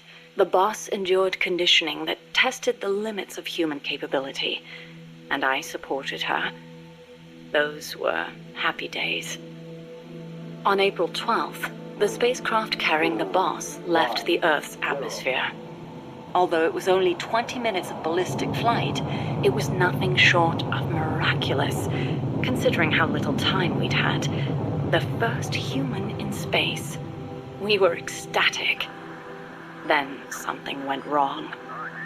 The re-entry angle was slightly off, warping the outer hull. The cause was clear. It was the hastily constructed window we'd installed. Her capsule missed the projected splashdown point by a long shot. As we raced towards the capsule, a breaking news broadcast came over the radio. It was the news report of the successful launch of the Vostok rocket, piloted by the cosmonaut Yuri Gagarin. They'd beaten us into space by the slimmest of margins. When we arrived, the capsule had already disappeared beneath the waves. The boss was floating on the surface. I can't really recall what happened next. They told me later that I gave a strange scream and plunged into the sea, not caring whether my skin would burn. She didn't wake up. Her entire body was bruised, burnt, scorched by cosmic rays. It was a miracle she was still alive. Every day, propaganda boasting of the shining accomplishment flowed out of the Soviet Union. The hardest part was having to read the report the next morning from Izvestia, the Soviet governmental paper. Written there after the report were those legendary words of Major Gagarin: "The Earth is blue." The person who should have said those words, though, was incapacitated, confined to a bed. NASA opted to pretend the flight had never happened. The Soviets had orbited a man around the Earth and returned him safely. We'd barely managed to escape the atmosphere and achieve ballistic flight. Even worse, the pilot was horribly mangled and the spacecraft lost altogether.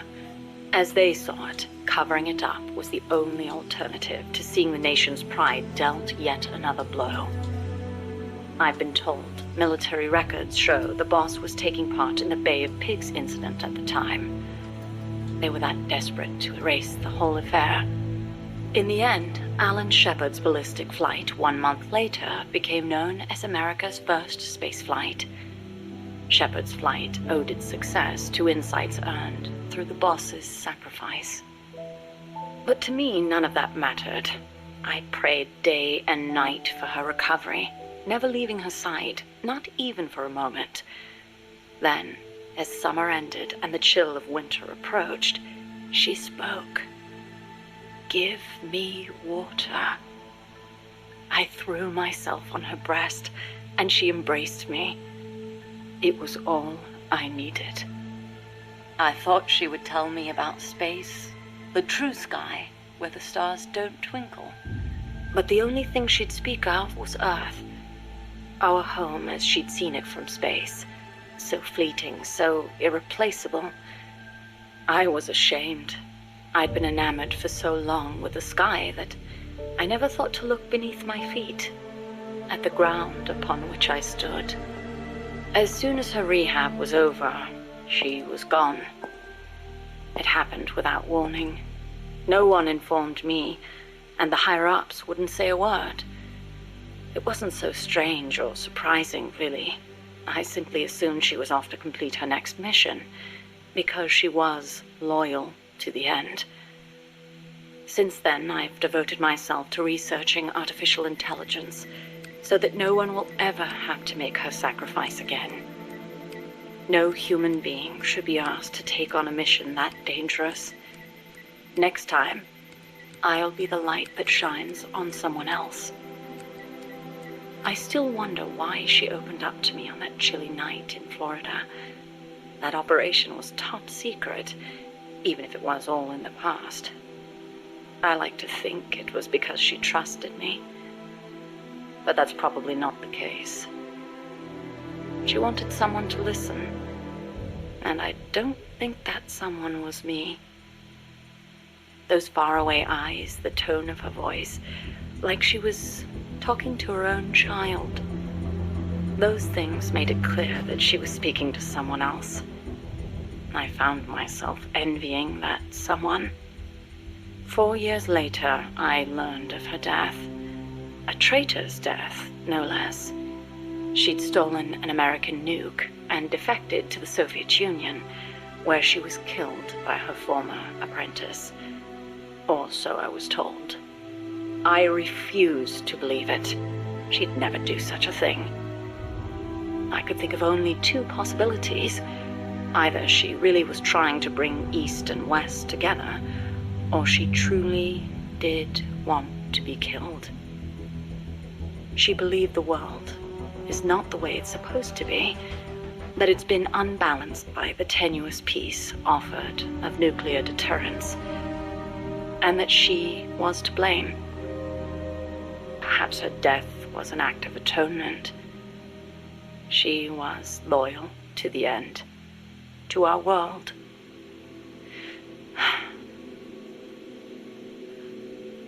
And I lost the light of my life.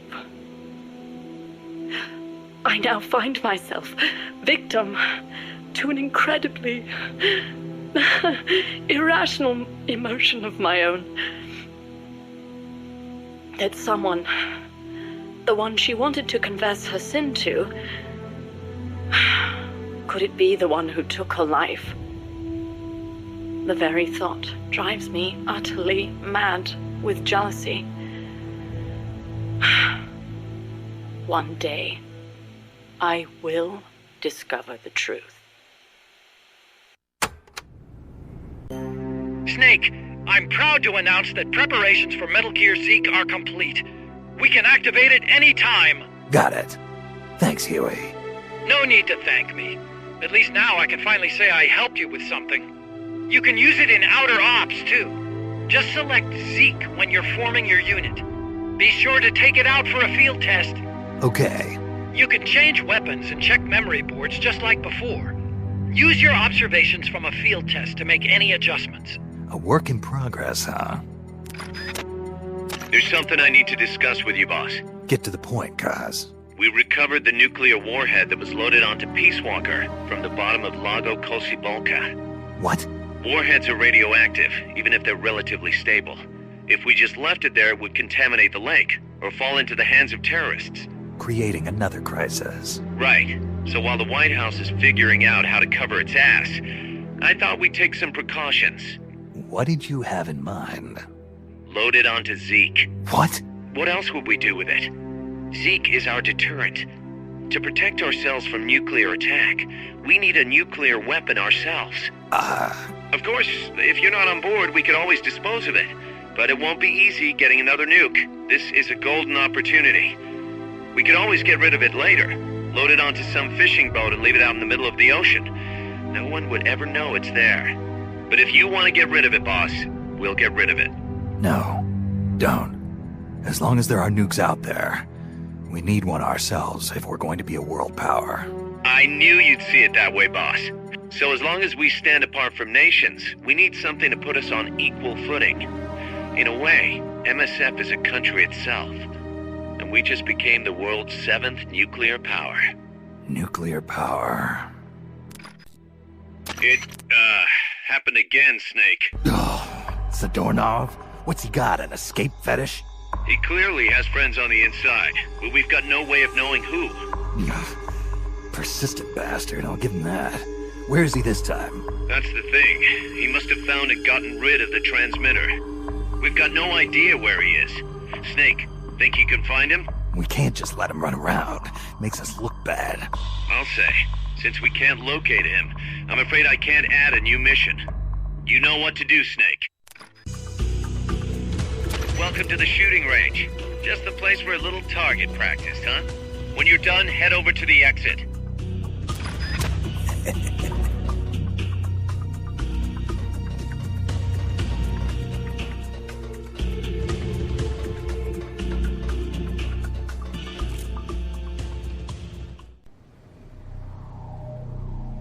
Big boss!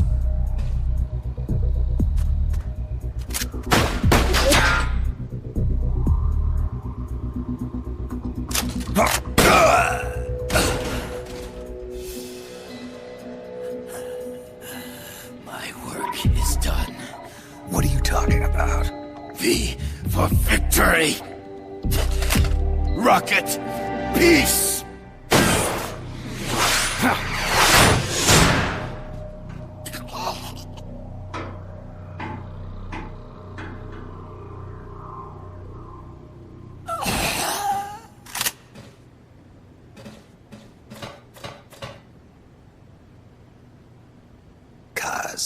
I found Zadornov.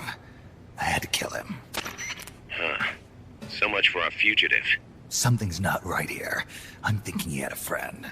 Someone inside MSF. Huh? What's going on? It's Zeke. It's moving. What? There's somebody inside. I can see them. Snake, get up here. Pronto!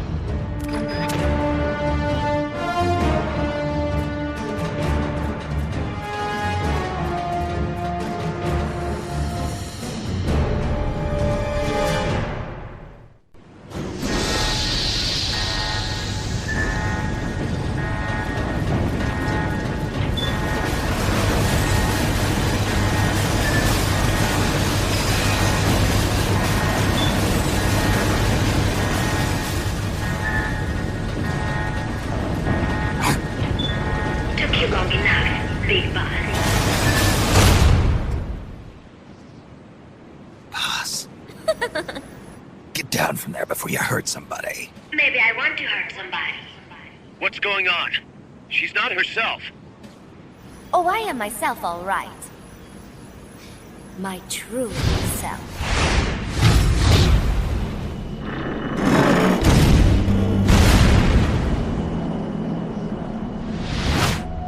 Kaz, shut that thing down. I can't! The controls aren't responding! Then how's it moving? I made some modifications. This machine was meant to have a human pilot. Modifications?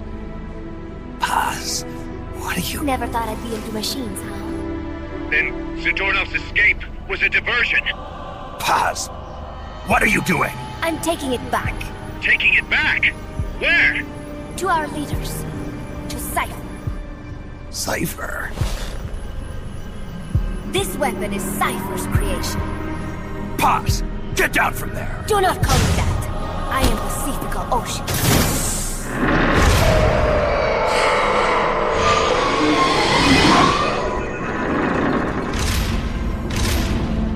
My name, my age, my mission. Cypher gave them all to me. My entire life has but one purpose. To carry out Cypher's plan.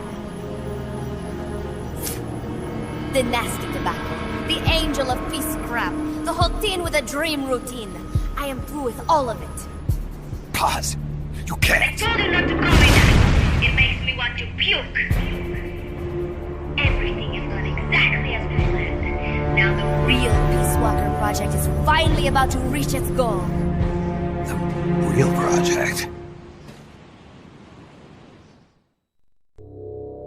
Once upon a time, there were two young men who idolized a hero called the Boss. One day, they suddenly lost the point of origin. This Cypher, that was like a mother to them. Unable to come to terms with their sorrow, they each decided to carry on the will of their hero. But they could not agree on what that meant. In the end, they became bitter enemies, and the Zero from which they both started was split into two.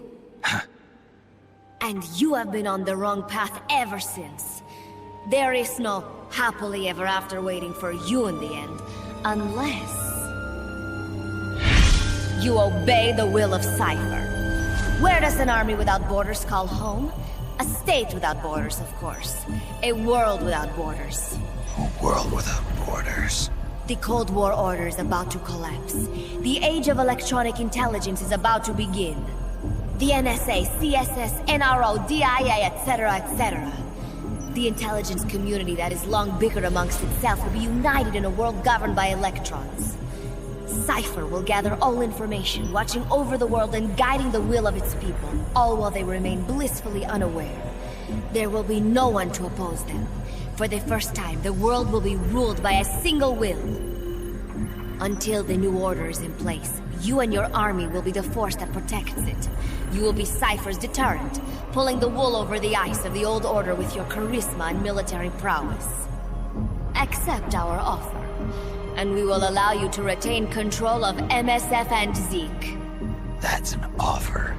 The boss threw down her gun, and with it, her life's calling. You, her disciple, have never been able to do that. You are too afraid to let go. I was made to fight. I am a gun. Is that so? Then what do you call this? Is it a gun too? You are a lousy liar. Admit it. This thing is a monstrosity, a product of your own fear.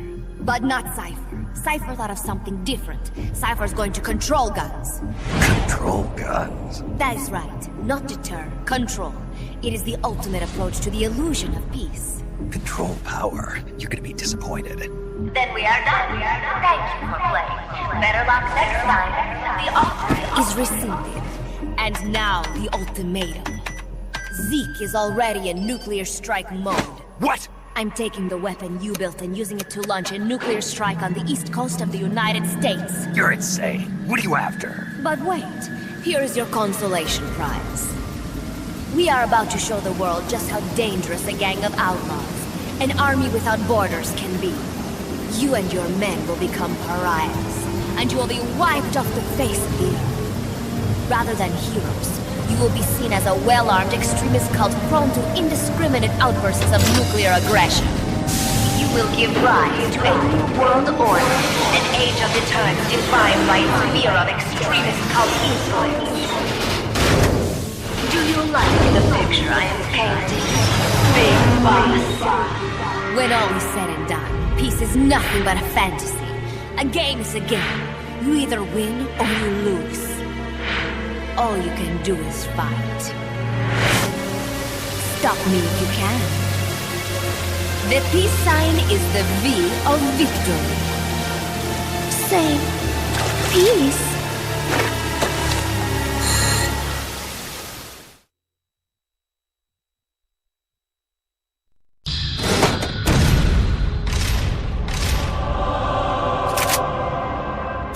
She's gonna launch a nuke. Snake, we've got to stop her. Whatever it takes. Awaiting your orders. Stop me if you can.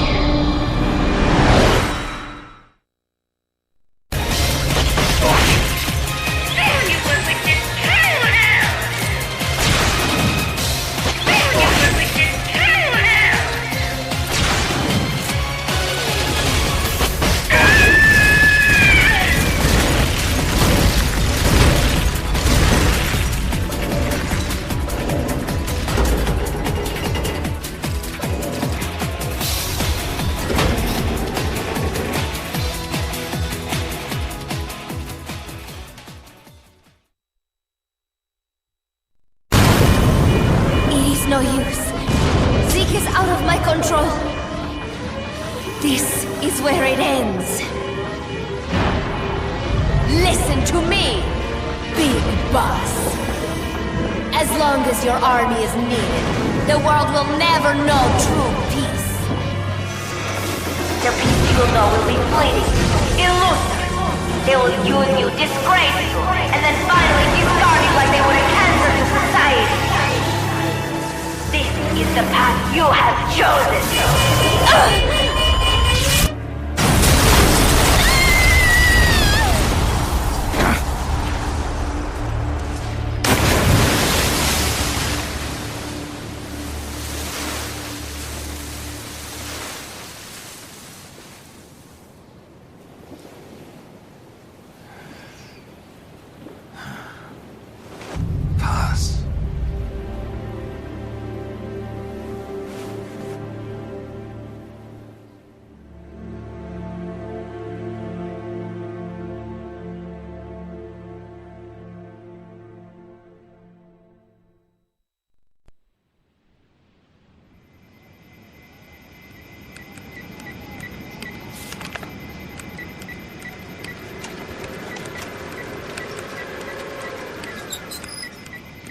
How's it going? How's Zeke look? The attitude control AI had a backup, so it should be able to walk. Really? Oh, that's good. Beyond that, it's up to the creator. Stop! Don't come any closer, Doctor. There's something I've been meaning to ask you. Do you despise me? Doctor, are you asking me out? No, not at all. No? Pity. Because I've just had my heart broken by someone else. What? I only like those who can stand on their own. If you fancy me, then come walk with me. Who knows what miracles might happen? Love is blind after all.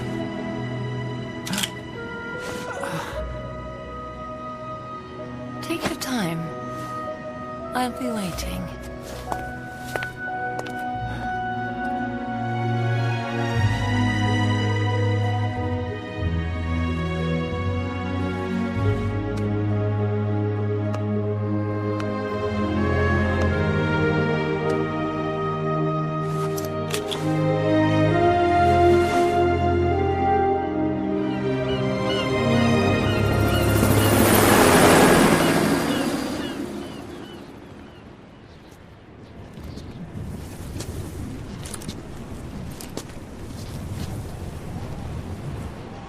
Snake!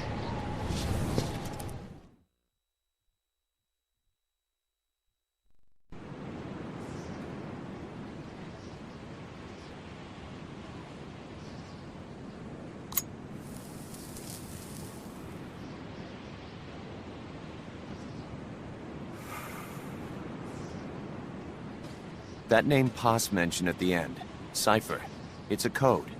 It means empty. It also means... Zero.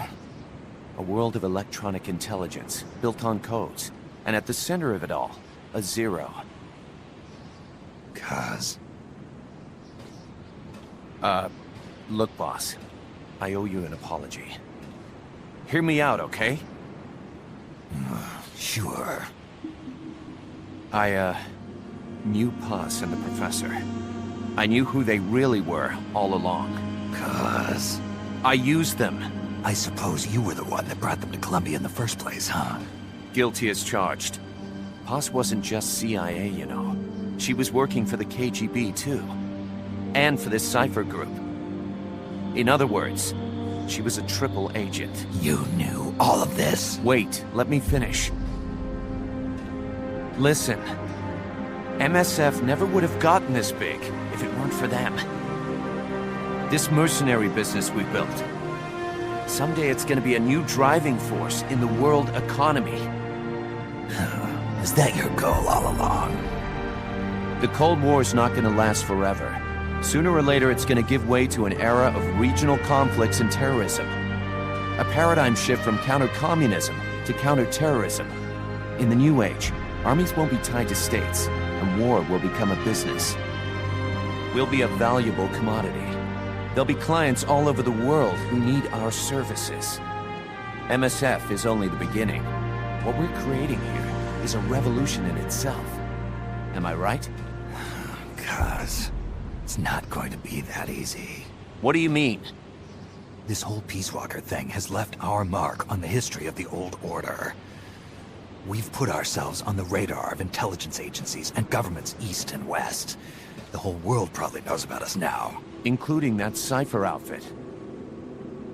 We've let ourselves interfere with the times, with the Cold War system of deterrence.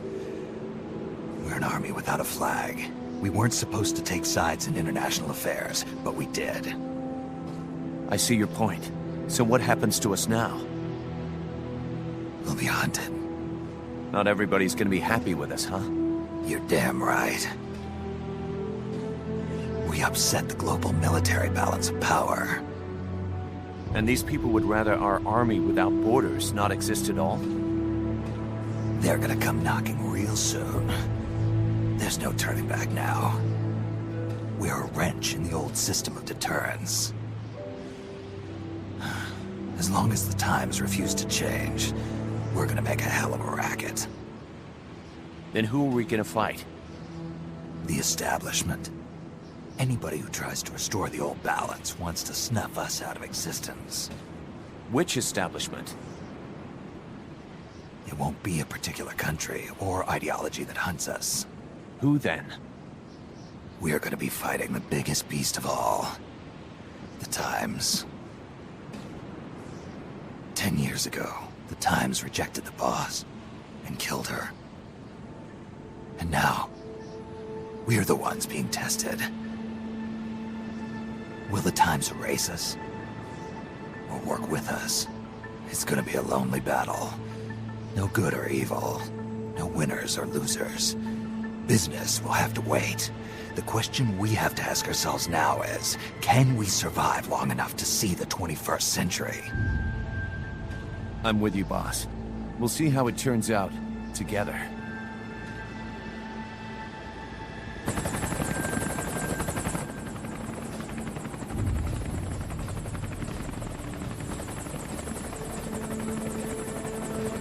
The hunt is on, Kaz. And the whole world's on our tail. Assemble the men.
When heavens divide, I will see the choices within my hands. How can we ever protect and fight with our tiny souls? Let me shine like the sun through the doubts and fear. Do you feel the storm approach as the end draws near? When heavens divide, time will come to softly lay me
choices within my hands.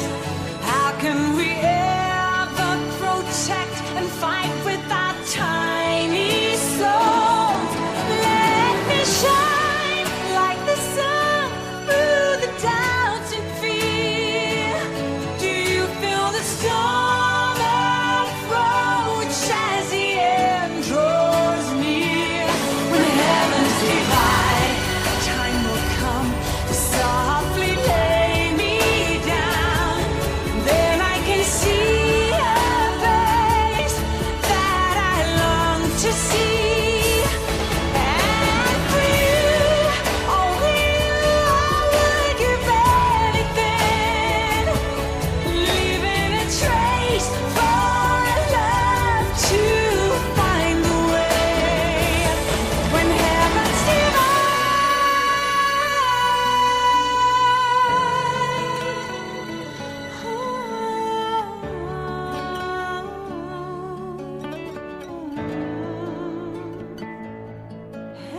for you, only you, I would give anything, leaving a trace for love to find a way. When heavens divide.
We will forsake our countries.